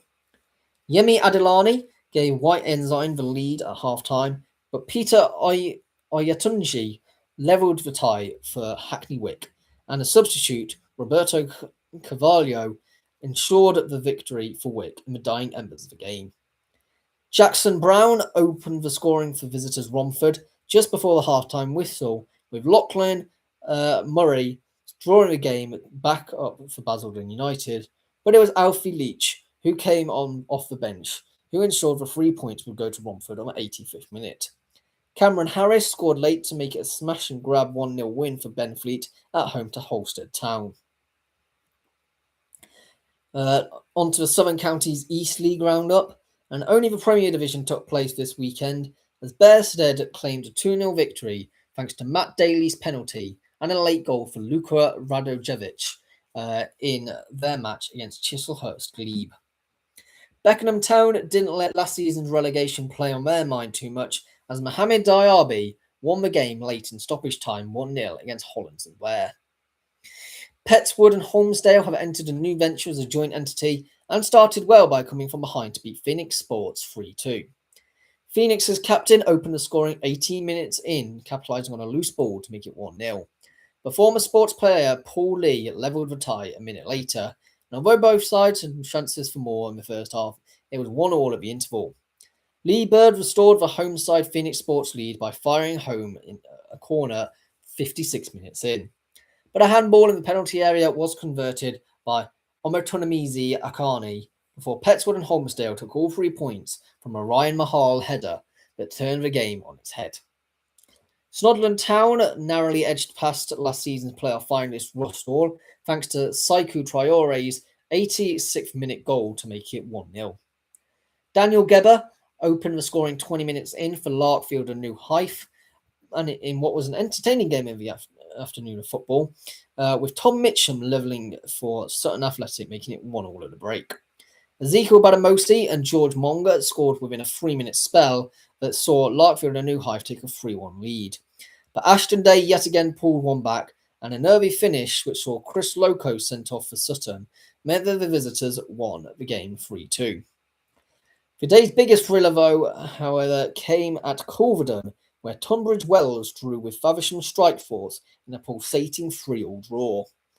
Rory Ward took an early lead for Wells before Harry Taylor levelled, and then Cian McCormack put the visitors ahead before Reagan Cork found an equaliser for Tunbridge. McCormack's brace should have won the game, but Hayden Marshall had other ideas with his 90th minute strike rescuing a point. There was also late drama at Fisher, where Donald McCauley converted a penalty 7 minutes into stoppage time to gain a 2-2 draw, where visitors Corinthian led after a cutback from a 14th minute Alex Kozak goal as Asante Amoa and Jamie Billings seemed to have won the game for Corinthian. But a 2-2 draw did seem a fair result in the end. Newly promoted SE Dons took a point against Kennington, with Aaron Watson giving the visitors the lead in the first half's injury time, with Alfie Wincott levelling on the 75th minute, but Alex Tanola put Kennington back ahead 10 minutes later, but Ryan Philpott equalised with a minute left. Newly promoted AFC Greenwich Borough took all 3 points on Friday night, but it was Erith and Belvedere who started the better of the two teams, taking the lead through Freddie Cray, only for Stephen Payne to equalise from the spot, and the 16-year-old substitute Austin Tanner to score in front of 820 fans in what a moment for the lad and the Phoenix club will never forget. To round up the Southern Combination, and Roffey began their Southern Combination Division 1, which was the only division running this week, in style as they ran out as dominant 8-0 winners over Little Common. Jordan Massey scored 4 of the goals, with Bailey Moyo, Luke Harrison, Stanley Berry and Jamie Smith all also featuring on the score sheet on Demolition Day. Eastbourne United also started their season with a goal-fest triumph of Hayden Beaconsfield scoring the opening with Hayden Beaconsfield scoring the opener 14 minutes in, and James Stone doubled the lead 4 minutes later. James Hover made it 3 before half time, and Hull and Stoneman completed their braces in the second half. And a 90th minute consolation from Ethan Roberts for Wick will only be viewed as such. Hassock's instant return to the Southern combination after one season with Ismaili was clearly not at the forefront of a player's mind, as they put in a 5-star display over Lingfield. A brace for Morgan Vale in the opening 15 minutes set the tone for the day, and with Vale's crossbar, James Wilkes fired home 7 minutes before half time, and Lingfield's job became even harder when Belusas kicked out and got a straight red card, sending his team down to 10 men. Another Vale cross was met 8 minutes into the second half by Daniel Turner, who made it 4, and Trowick was more than my fortune than anything, made it 5, as Lingfield's goalkeeper came out the area with the ball and had the ball nicked from him, and he smashed it straight off Trowick into his now empty net. 3 minutes into stoppage time, Lingfield got a consolation from a 25-yard shot by Rafa Barbosa that took a heavy deflection to register as a Turner own goal. That wouldn't matter, as Hassocks, who deservedly took the 3 points, had their best start to a season for 30 years. Newly promoted, Billingshurst suffered a disappointing opening day defeat against Bexhill United, as Ryan Moyar and Ashley Latuske put Bexhill 2-0 up with 20 minutes. And although the hosts battled back in the second half and closed the gap through Ben Cole, it wasn't enough as they lost 2-1. Guernsey shook off last season's playoff heartbreak with a 3-0 victory at home to Pagham, as they led 1-0 through William Fazakerley before he doubled his lead 3 minutes into stoppage time, and Sam Murray made it 3 in the 97th minute on the island. Crawley Down Gatwick scored within 3 minutes through Will Harley, only for hosts New Haven's Lee Robinson to equalise and score 4 minutes into the second half. New Haven's George McCarthy stupidly got a second yellow in stoppage time, but they kept it close enough to ensure a point. Lancing lost their first game of the season at home to Seaford Town, as Jed Smith put the visitors ahead at 35 minutes in for the only goal of the game. Midhurst and Eastbourne eased to a 3-0 win over Forest Row, with goals from Danny Burrows, Brett Pittman and Liam Kimber. The most entertaining game, though, came in Horsham, when AFC Vardinians opened the scoring for a Kian Nandra free kick, which Durham may have contact with in the opening 5 minutes, but it didn't matter, as Durham definitely got Vardinians second with 5 minutes left of the half, which was still enough for Horsham YM to reduce the deficit through Connor Wilford heading home just before the end of the first interval. Jordan Maguire drew, then equalised for YM 63 minutes in, but Durand either got his second or hat-trick, depending on your persuasion, a quarter of an hour before half-time. A lot of people would have been looking at last season's runners-up, Hayward Heath Town, starting their season at home to last season's Isthmian League South East Division last-placed side, East Grinstead Town. But it turned out to be a bit of a damp squib in the end and ended in a 0-0 draw.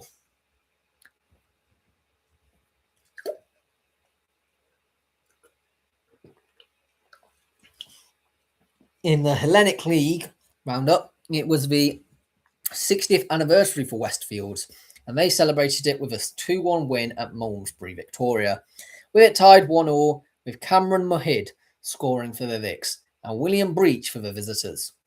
Daniel Cottrell at the 3/4 of an hour mark made it 2-1 to the visitors. Jaden Pearce and Owen Allison made it 2-0 before half-time to give Bradford Town the victory at home to Cinderford Town. Ruben Gifua scored the only goal for Fairford Town in their home game against Mangotsfield United, where they had to spend half an hour with only 10 men due to Obina Nwake getting a straight red.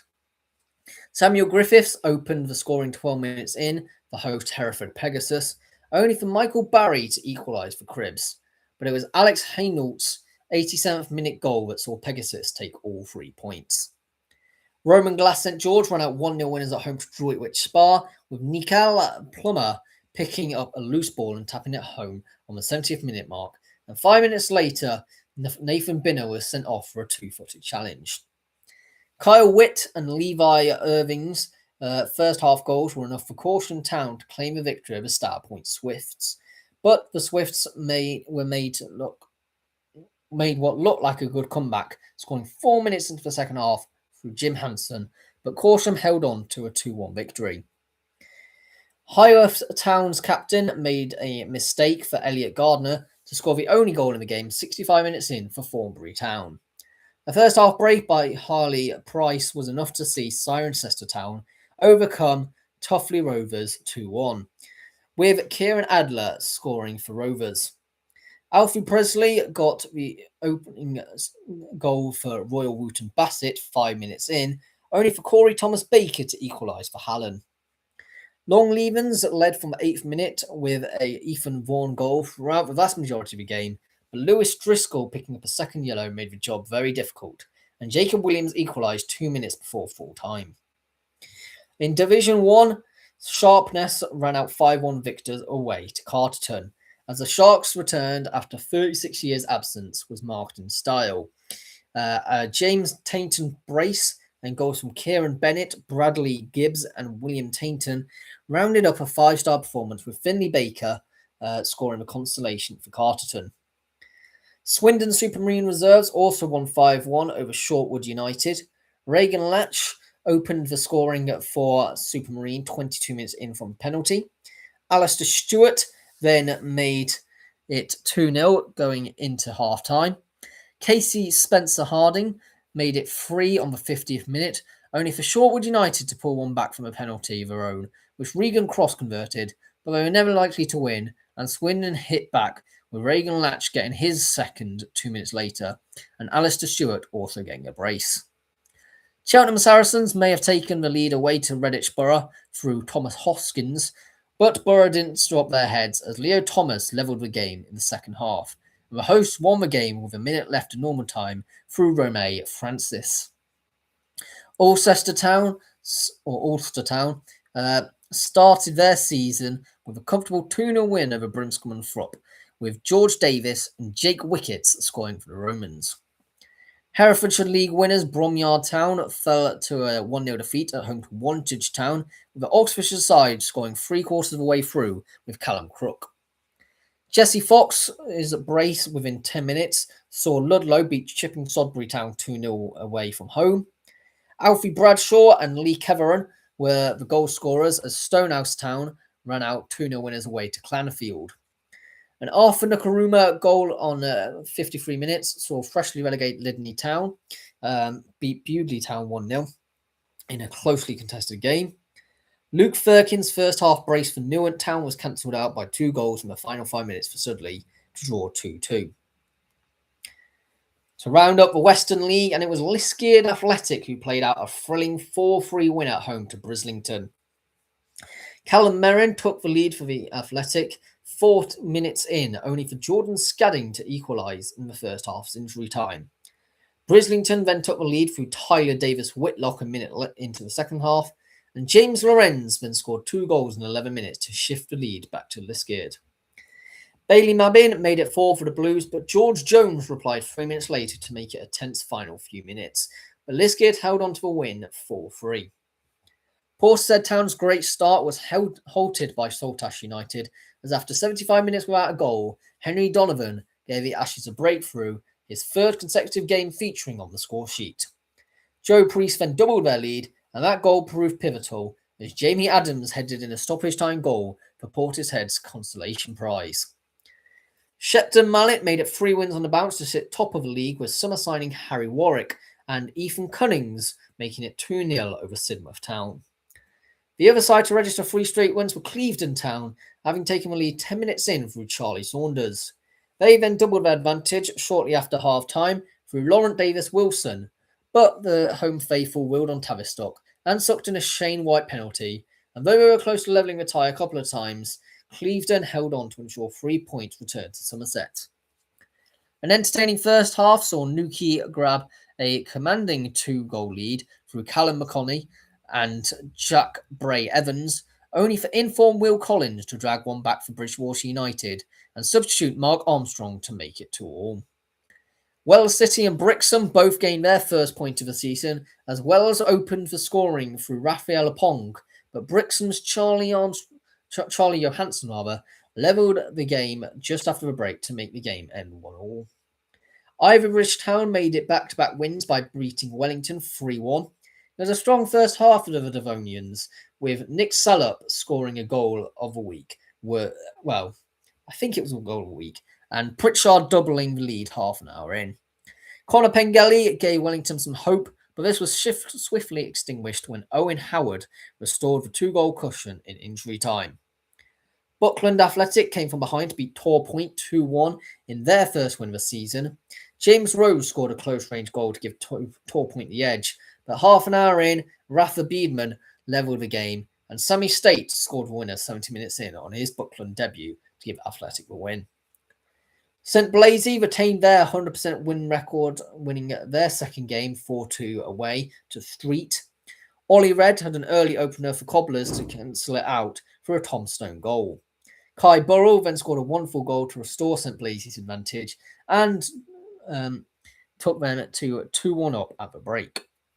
Red then made it 2 for him to extend the visitors' leads, but Street made the ending nervy after Jordan Heyman scored, but Harry Blows scored in stoppage time to wrap up the points for the Cornish side.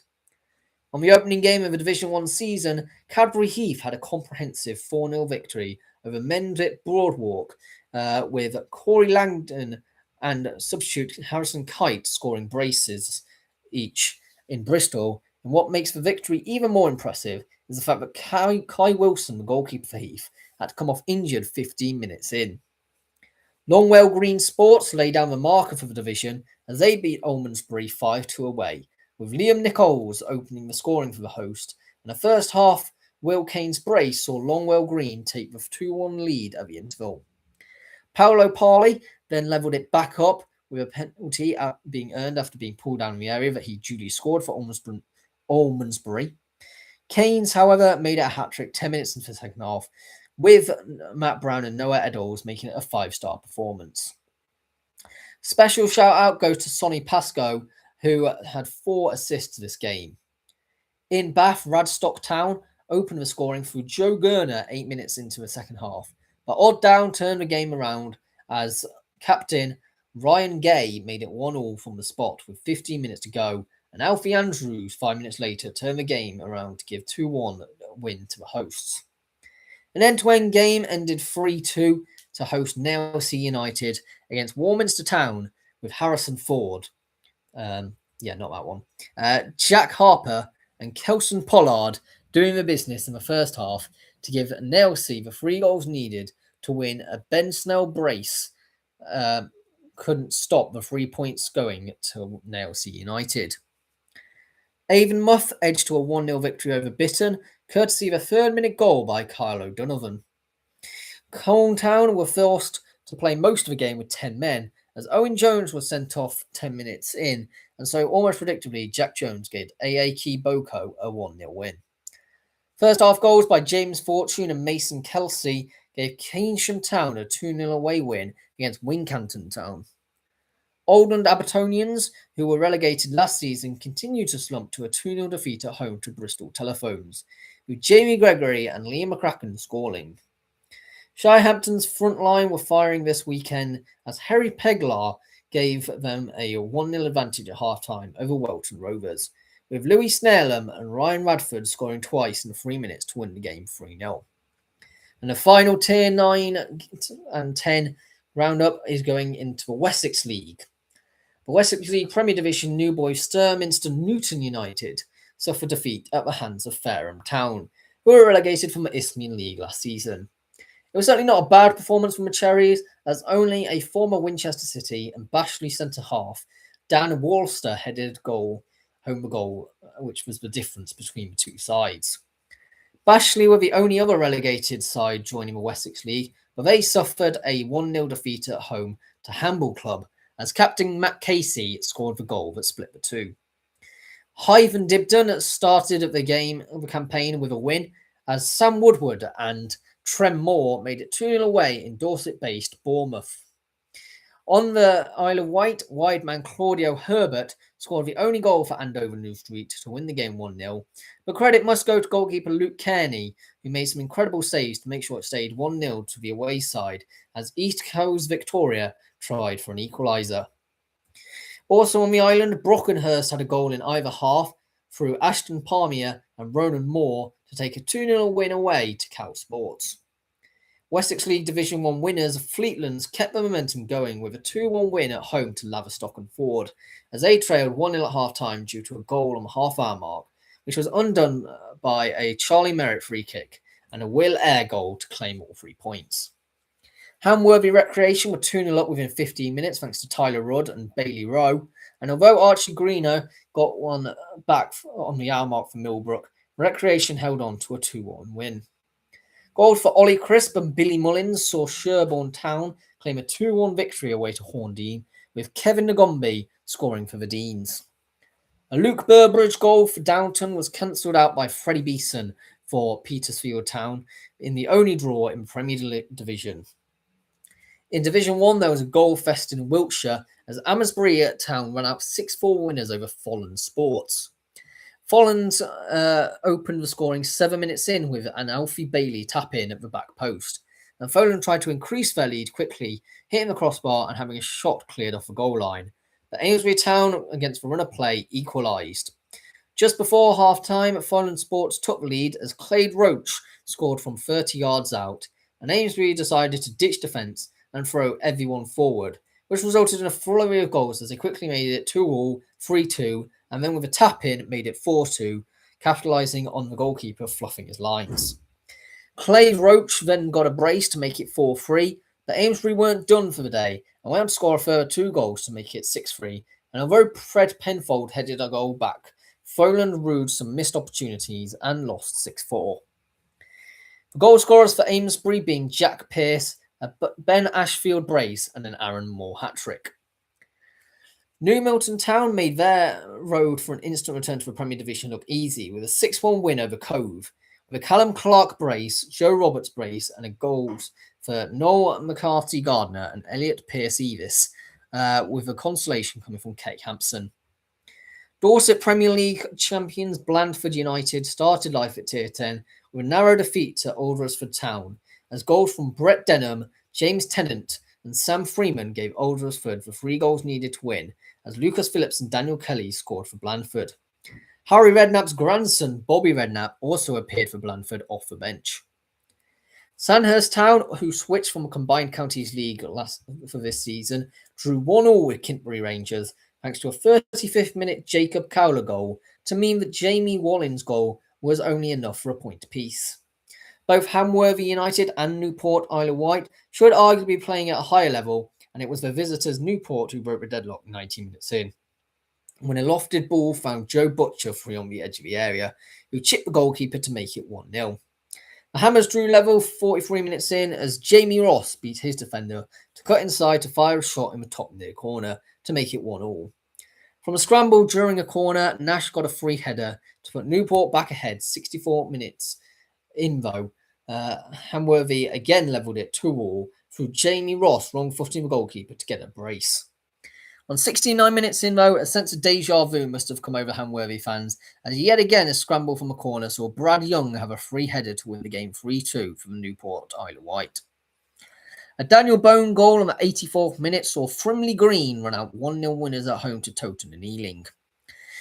Anthony Bossman scored 2 within 7 minutes to give AFC Aldermaston a 2-0 advantage at Ringwood Town, and his second coming from a cheeky backheel. But Ringwood Town did draw 1 back through Bradwell just before half-time. They then equalised on the 76th minute and ended the game at 2-2.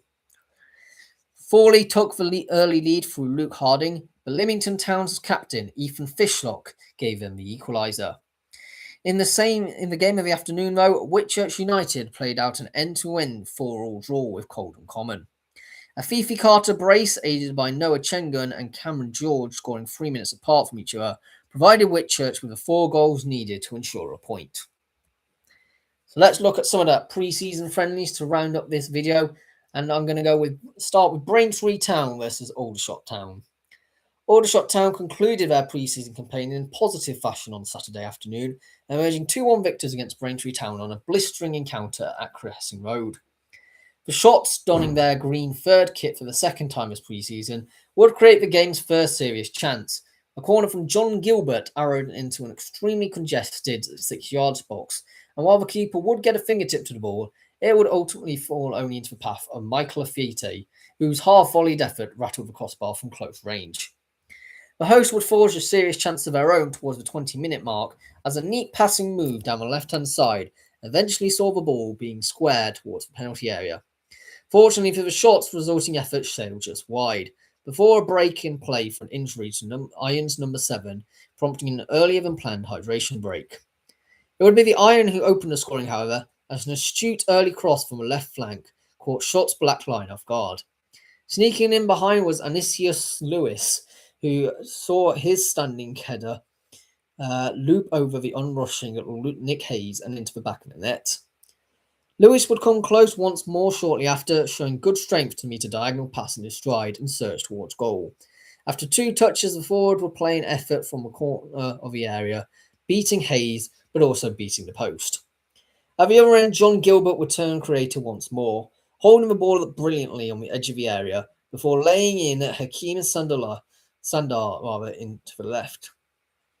The winger struck first time with his left, the low effort fizzing just wide, as off Braintree's near post. Nino Adam Malarkey will display his wealth of athleticism and technical ability in tandem, travelling fully 40 yards down the very reaches of a left-hand touchline and bypassing 3 markers in close quarters. Reaching the opposing third, the fullback then whipped across to the back post, which, while somewhat overhit, was headed back into the Danish area by Basil Tuma into the path of Jacob Borgness, who struck true but saw his efforts go high of the mark. Despite starting with an unchanged 11 for the second half, there was a marked difference in terms of attacking cohesion. Just minutes after the restart, Borgness would find himself in the middle of space in the middle of a park, before drilling the ball to Marcus Dinanya's feet, who in turn played a perfect through ball onto the onrushing Basil Tuma. The forward took 1 touch with his right before firing an unstoppable shot with his opposite foot, finding the roof of the net for a well-earned equaliser. With momentum now there, Scott Davis's side wouldn't wait too long to begin their attempts at finding a winner.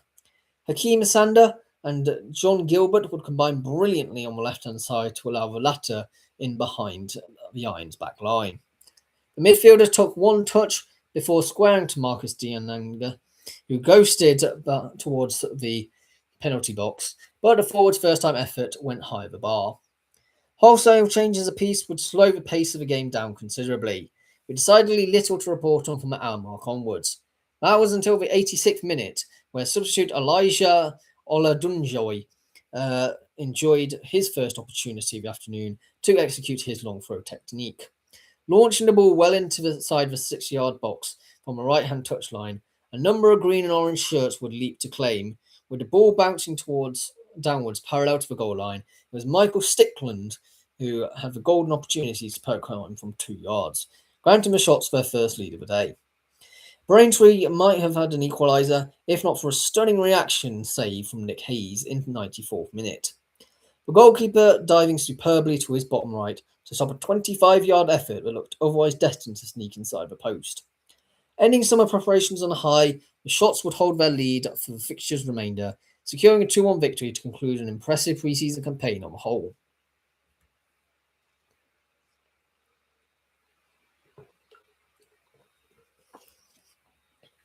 On a battle on the Sussex coast, Eastbourne Borough lost 3-0 at home to Woking, and the opening exchanges were relatively quiet, with both teams looking to dominate possession from the start, yet neither could create a chance.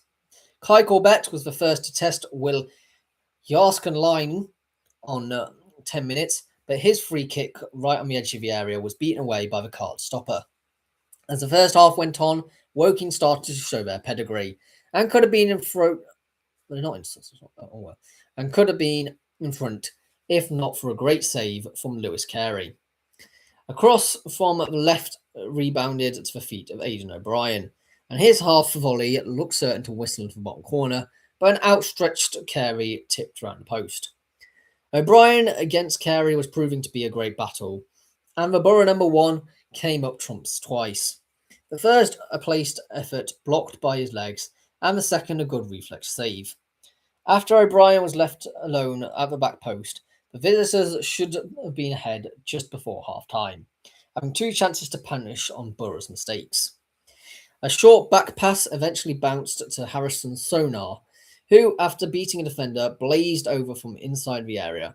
Moments later, another error led to Matt Ward running through on goal, but he couldn't find the corner and saw his attempts go wide. The Cards started the second half the same way they ended the first. Timmy Akinola's cross met the head of Taylor Harris, but he couldn't divert his effort into the far corner. 7 minutes into the second half, Borough had a glorious chance to go ahead. A ball forwards from Corbett sent Gold on Matayo in on goal, and the striker had his efforts smothered away by Jask Larnen. The resulting corner caused issues in the box and fell to Harry Phipps at the far post, but his header skimmed the bar and went squaring across for Sean Adarkwa to tap into an empty net. Just 4 minutes after that, went over, moments late for Sports Fans 1-0 down. Sona broke forward down the left before squaring for Sean Adarkwa to tap into an empty net. Sorry, I missed a line there in my notes. Just 4 minutes after that, the visitors doubled their lead. A lovely crossfield pass found Harris on the right, who cut on out to his left foot before drilling an effort in at the near post. The Borough crowd thought they'd pulled the goal back, though, just minutes later, but the score stayed 2-0. Corbett had a free kick ripple the net, but only for Jarskalainen tipping it wide.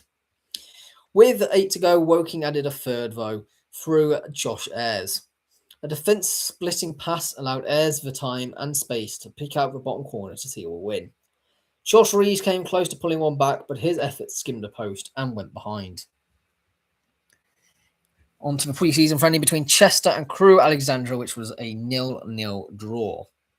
The Blues came out strongly and with a better side, though, throughout the opening period, having numerous moments where the deadlock could have been broken. Sam Reed and Tom Pearce combined nicely on the right-hand side before the break, with the former forcing the first major chance as he struck narrowly over with a powerful effort from just outside the 18-yard box. Attacking pair Connor Woods and Jacob Hazel combined for the next opportunity as Chester's number 17 was closed down well inside the area before he could get his effort towards Booth's goal. Declan Weeks took aim shortly after, but his long-range effort flew wide after some positive interplay in the midfield with Dan Ward. Jack Lancaster had the Railwaymen's first major chance, but his flicked effort slid wide from around 12 yards out. The final opportunity of the first half fell for the aforementioned Hazel, whose effort was closed down by Booth, who had a positive afternoon in the visitors' net. Chances were at a premium in the second period, but Reece Hutchinson almost found the breakthrough immediately after the restart, only to see his header drop narrowly wide from a well-delivered corner. Michael Campbell swiveled dangerously midway through the half, but struck wide before substitute Don McHale had the standout attempt of the game as the clock ticked towards the 90-minute mark. The attacking midfielder struck with venom from a long-range effort, but the ball smashed back off the outside of the post and bounced away to safety. Former Blue Finn Roberts had the final opportunity of the contest, but he volleyed over from close range. Gainsborough Trinity played out a 2-0 defeat at home to Bradford Park Avenue. It was a hot afternoon at the North Home, and Craig Elliott shuffled the pack again for Bradford Park Avenue's final friendly ahead of their season opener against Silverstone, and saw his side dominate possession against the opposition, who are a division higher. There were few notable goal-scoring opportunities in the opening quarter of the game until Jamil Ebel came to the rescue for BPA. The Holy Blues went on to the counter-attack, and an inside pass to Theo Williams gave the striker an opportunity to get a shot at goal. But the Avenue captain was alert for threat with an excellent sliding tackle to deny the forward. Then the away side came close to making their dominance count, with 2 chances in 2 minutes. A low-driven corner from Luke Parkin was met by striker Marcus Carver, only for his glancing header to go just wide of a post from 10 yards. A minute later, the Avenue went direct with a long ball over the top to Parkin. The impressive number 10 hit an early right-footed effort from 20 yards, which struck the bottom of the far post. Charlton was alert to the rebound, but was thwarted twice by a stubborn Gainsborough defence. Before the break, the Avenue nearly broke the deadlock from a set piece. Carver stepped up from 25 yards, right off the centre, and fizzed a powerful right-footed effort towards the far post. But it somehow evaded any contact and went wide. Russ Wilcox ran the chances for the second half, including the introduction of midfielder Elliot Whitehouse, who stung with the palms of the Avenue goalkeeper Declan Lampton from 20 yards. A minute later, Charlton continued his good goal-scoring form with a first goal of the afternoon. Robbie Fox, who was a constant threat during the afternoon, flicked the ball into the path of Parkin, and the rebound from close range was tucked away. Both managers had made a number of substitutions, but the Bradford team stepped up another gear and looked lively, causing plenty of problems for the Holy Blues defence. Before being withdrawn, Carver's high press nearly worked, as the trialist goalkeeper failed to clear the ball under pressure and had to stretch out a right toe to divert the ball away from danger. Replacing Carver was Ben Andreucci, and within seconds of being introduced, the striker doubled Avenue's advantage. Adriano Moak won the ball for his side 30 yards from goal and flicked a pass to Fox, who nodded the ball to Adam Hall on the left wing. The striker dribbled past his man and stood up and had a lovely teasing cross to Adrianucci, who headed home from close range. In control of the game, Avenue were impressive and were keen to keep a clean sheet, denying any potential shots on target. With blocks from Ebel and Winfield in the final 5 minutes, Craig Elliott's side comfortably saw out the game to remain unbeaten in pre-season ahead of a new campaign. Bury won 3-1 at home to Radcliffe in their pre-season friendly, as Anthony Johnson and Bernard Morley faced each other for the first time, with them being former colleagues at Radcliffe before Johnson left to Gig Lane. The match was played as part of the annual Paul Hilton Trophy, who was Radcliffe's chairman and passed away in 2024, and this being the second edition of the cup competition. Johnson said the only important thing was that the family were entertained, and they thoroughly were, with the game starting with a 1-minute applause and chants of "There's only one Paul Hilton" echoing around Gig Lane by all fans, a lovely sign of unity amongst football. Bury made the perfect start through Tom Carr, beating the offside trap and making it 1-0 13 minutes in. 7 minutes later, Radcliffe forced an equaliser with Jordan Hume bundling it in from a defensive scramble. Radcliffe then looked like they would take the lead when Louis Maynard's header crashed into the crossbar. Donaghy, however, had to remain active at the other end, as Louis White tried a speculative long-range effort, which he met comfortably.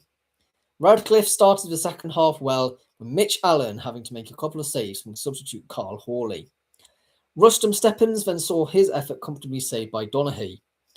Bailey Sloan put in an important defensive block to prevent John Taylor's counter-attack, and then he had his own chance for Bury to score from a distance. And although Donaghy initially spilled it, he did manage to gather the ball to prevent a Carr tap-in. 6 minutes before time, White got a breakthrough for the Shakers as he found a bottom corner with a fantastic strike, and Carr's effort then blazed the crossbar, but moments later, Mo Touré, who recently turned 27, celebrated his birthday in style to make it 3-1. In another pre-season friendly, Kettering Town ran out 1-0 winners over Bedford Town. This game saw several key players for Bedford rested ahead of the season kick-off next Saturday, probably due to the tried pitch making it quite an injury-prone surface. Nonetheless, it was an opportunity for the Eagles' depth options to impress and put themselves at the forefront of Harry Smart's thinking, with 3 trialists making up the front line. Bedford started in a really lively fashion, pinning Kettering in their own half and moving the ball with intensity. The best move of this spell came when the ball was shifted from left wing all the way to right back, Lewis Franklin, who struck powerfully from just outside the box to force Kettering's keeper into a strong save. The away side struggled to continue in this manner, with Kettering growing into the game, but they did have the next half chance when Ben Wayman dragged just wide from 20 yards. A period of sloppy play then set in for Bedford, which led to a concession of a penalty. Former Bedford man Eddie Panther won the penalty after Kettering got in behind him on the left wing, and he also took the penalty, which was excellently saved by Laurie Walker. A dive down to his right and a strong parry kept the scores level. There was another former Bedford player, though, who was for threatened next, with striker Sean Jeffers hitting a bar from a spectacular volleyed effort 25 yards out. Bedford went down to the other end in the same phase of play and forced the Kettering keeper into another smart stop, after a decent effort from a trialist on the right wing.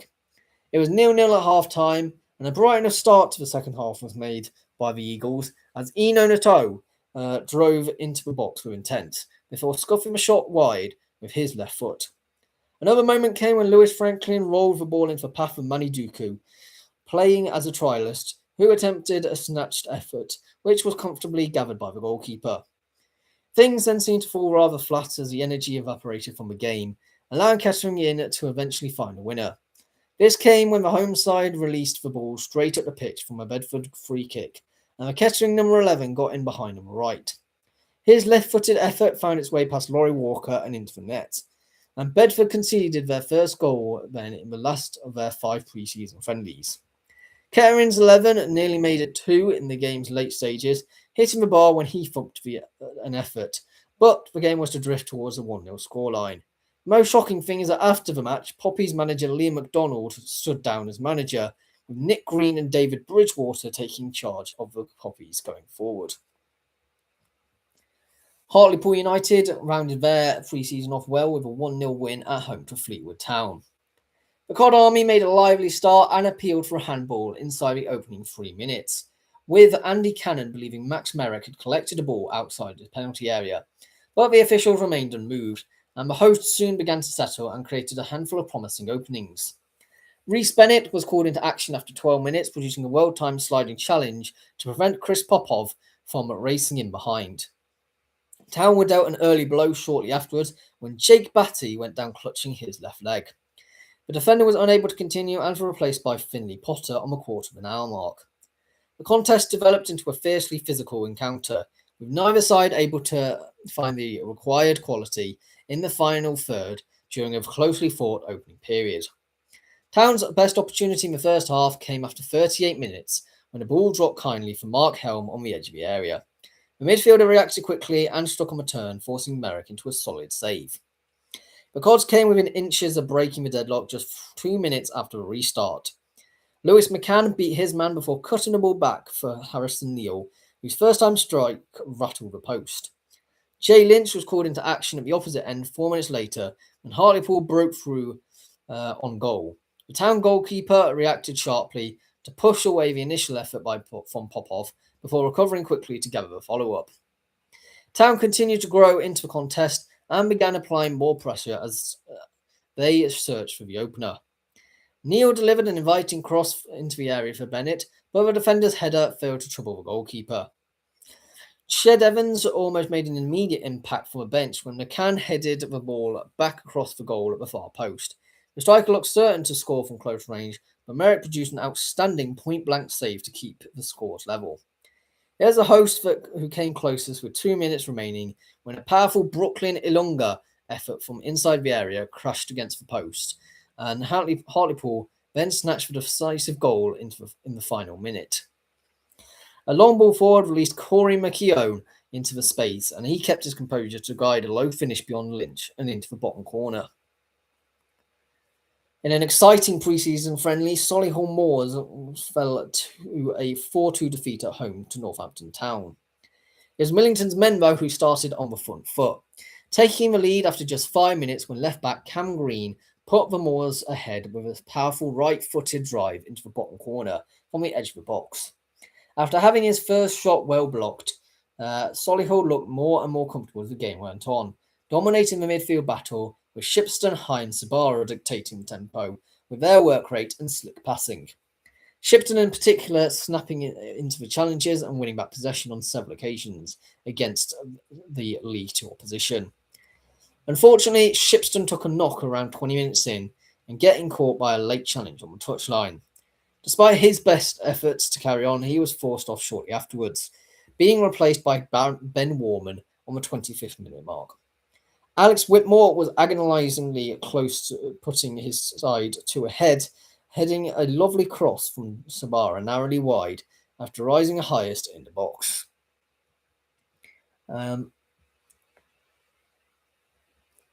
Wakeling then had a free kick in a dangerous area, only to hit the wall as the pressure was piled onto the visitors.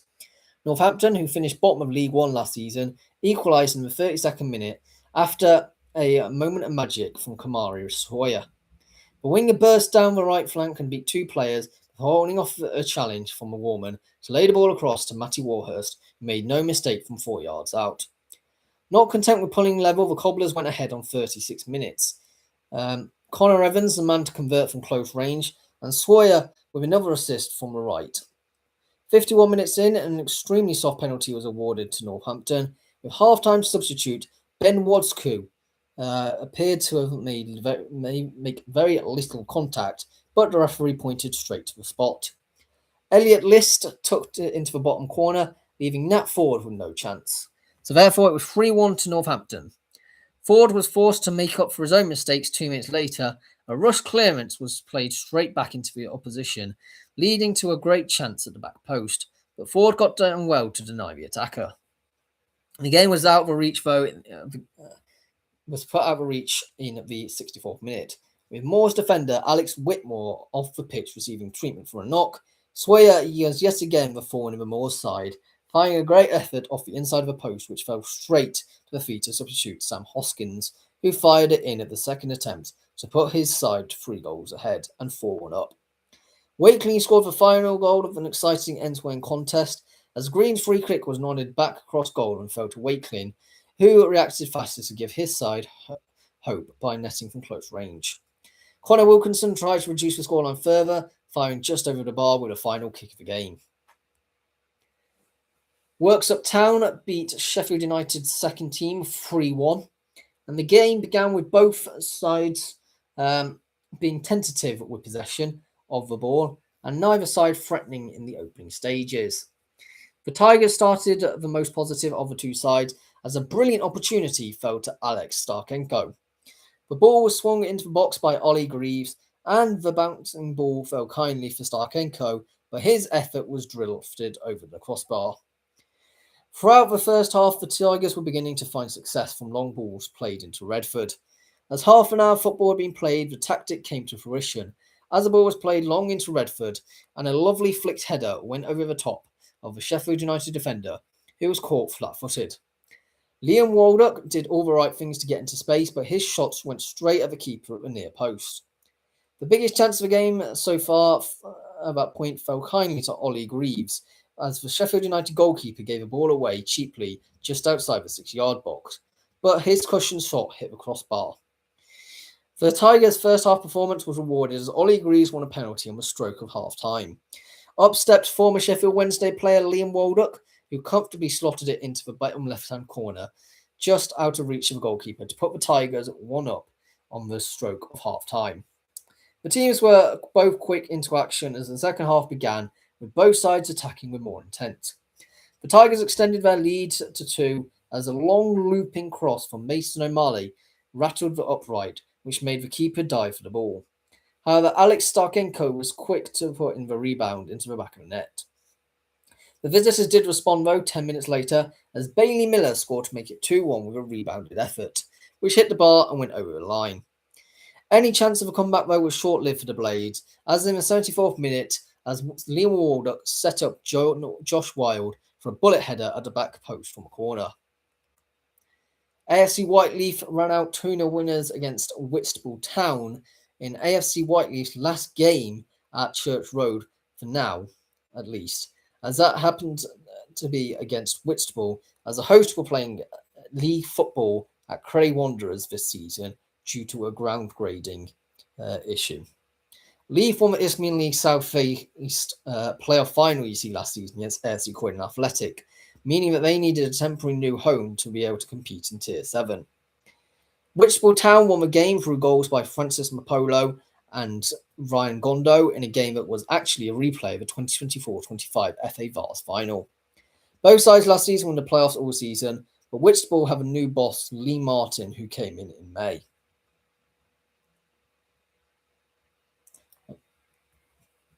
On to the final one we'll go into in depth, which is Worcester City versus Merthyr Town, with Worcester City winning 1-0. The opening 20 minutes set a lively tempo, with both sides looking to threaten in an end-to-end start. Though City gradually began to dictate proceedings and remain on the front foot. Midway through the half, play was paused for a scheduled hydration break to allow both sides of players to regroup in the afternoon heat. But as the half wore on, the intensity boiled over into a chaotic closing spell. Tempers flared following a scuffle involving players and benches from both sides, resulting in red cards for Merthyr duo Livermore and Williams. The visitors were fortunate to see not any further discipline when forward Simpson grabbed City goalkeeper Dejayaluk to prevent a quick florin, escaping sanction from the officials. Despite the late first half friction, both teams headed into the dressing rooms with the scoreline deadlocked at 0-0. With a numerical advantage, Worcester continued to apply pressure after the restart. 15 minutes into the second half, Archie Durden fizzed an inviting ball right across the face of goal, but no City shirt could apply the final touch. Merthyr offered a reminder of their threat and why they finished just short of the playoffs in National League North last season, when forward Spears carved out into space inside the box, but Desialuk reacted smartly to smother the ball and deny the opening. City then ramped up the pressure, and a sustained spell of dominance saw a trialist fire a thunderous strike against the crossbar before Brandon Smalley tested Merthyr stopper Cogman with a solid strike. Immediately following the second half water break, Smalley threatened again, curling an effort just wide of the top corner. City's persistence finally paid off, though, with 8 minutes regulation time remaining. A deep delivery found Will Glennon, whose powerful header was initially parried by Cogman, only for Charlie Wise to react quickest and stab home the rebound from close range to give Worcester a deserved lead. Despite late pressure from the visitors, they searched for an equaliser. City held firm through the closing minutes to secure an encouraging victory and close out the pre-season calendar on a high note. Some other pre-season friendlies to wrap up the show, with Michael Milona's brace within the opening 5 minutes, helping Charlton Athletics Academy take a commanding 2-0 lead. The host Dorking Wanderers creating it a number of chances before Brennan Camp closed the deficit with 17 minutes on the clock. New signing Harry Forster scored for Dorking to level the tie early in the second half. Josh Lequatuba restored for the Young Addicts lead, though, with 15 minutes left to go, but Cristiano Barreca scored a last-gasp equaliser from a goalmouth scramble. There's a 2-2 draw between QPR and Dulwich Hamlet in a replay of last season's London Senior Cup final. With just 8 minutes played, though, Swindon Town opened the scoring when Drinnan brought down a long ball and beat two defenders to make it 1-0 over Forest Green Rovers. Swindon Town then doubled the lead later through Glatzel, and although Forest Green Rovers did challenge through a Sydney Agina shot but was saved by the foot of Lewis Ward, Glatzel grabbed himself a brace a minute into the second half by scoring on return. Middlemas, who had come on for Swindon Town, made it 4 with a 30-yard effort, which took a wicked deflection to wrong foot goalkeeper. And the host would have something to cheer about, though, as Forest Green Rovers grabbed a goal back for Ricardo Rees 76 minutes in. Dan Erpen's long throws proved a difference maker for Sutton United, with Alex Kirk opening the scoring 14 minutes in directly from one. Half an hour in, though, Southampton under-21s drew level with a rapid counter-attack and a Moses Cisse finish. Another Erpen throw-in saw Will Nightingale restore Sutton's lead. Sam Folarin had great pace to aid the static Southampton defence and made it 3, although Lewis Bailey drew one back with 20 minutes remaining to end the game 3-2. Luke Hall's first half goal for Scarborough Athletic was cancelled out just after half-time by a Lewis Payne cross to Hobson to level things for Harrogate. Harrogate Town then sealed the winner a minute before full-time when Cathal Heffernan headed home. Levi Manchie headed in the opening goal in a 5-0 win for Kidderminster Harriers over Stourbridge, with Callum Dolan doubling Harriers' lead, and the Manchie then got a brace just before half-time, and a Lewis Walker and a Seb Thompson penalty made it a 5-star performance. A trialist and an Olufella Olamola ensured a 2-0 win for Wealdstone away to Slough Town. Rakesh Bingham, who's already having fine form for Farnham Town, scored the only goal that separated his side and Eastleigh to claim a 1-0 win. Jordan Williamson scored the only goal for Hereford away to Bromsgrove Sporting. Adam George scored a penalty in the first half, and a Sam Heathcote goal scored from a halfway line saw Macclesfield Town run out 2-0 winners at home to FC United of Manchester. James Dixon found himself unmarked at the back post to make it 1-0 for Leatherhead, and Harry Murphy doubled Leatherhead's lead on the 54th minute, with Walton Hersham grabbing a consolation at 84th minute for a try list. In the Suffolk derby, Lowestoft Town equalised on the 88th minute through Pollock in their 1-1 draw against Leiston. Storridge grabbed the only goal of the game for Brackley Town for their win over Maidenhead United. Banbury United drew a goalless affair against Quorn. Leamington opened the scoring with Owen Farmer and doubled the advantage just into the second half with Carl Finn's well-placed header.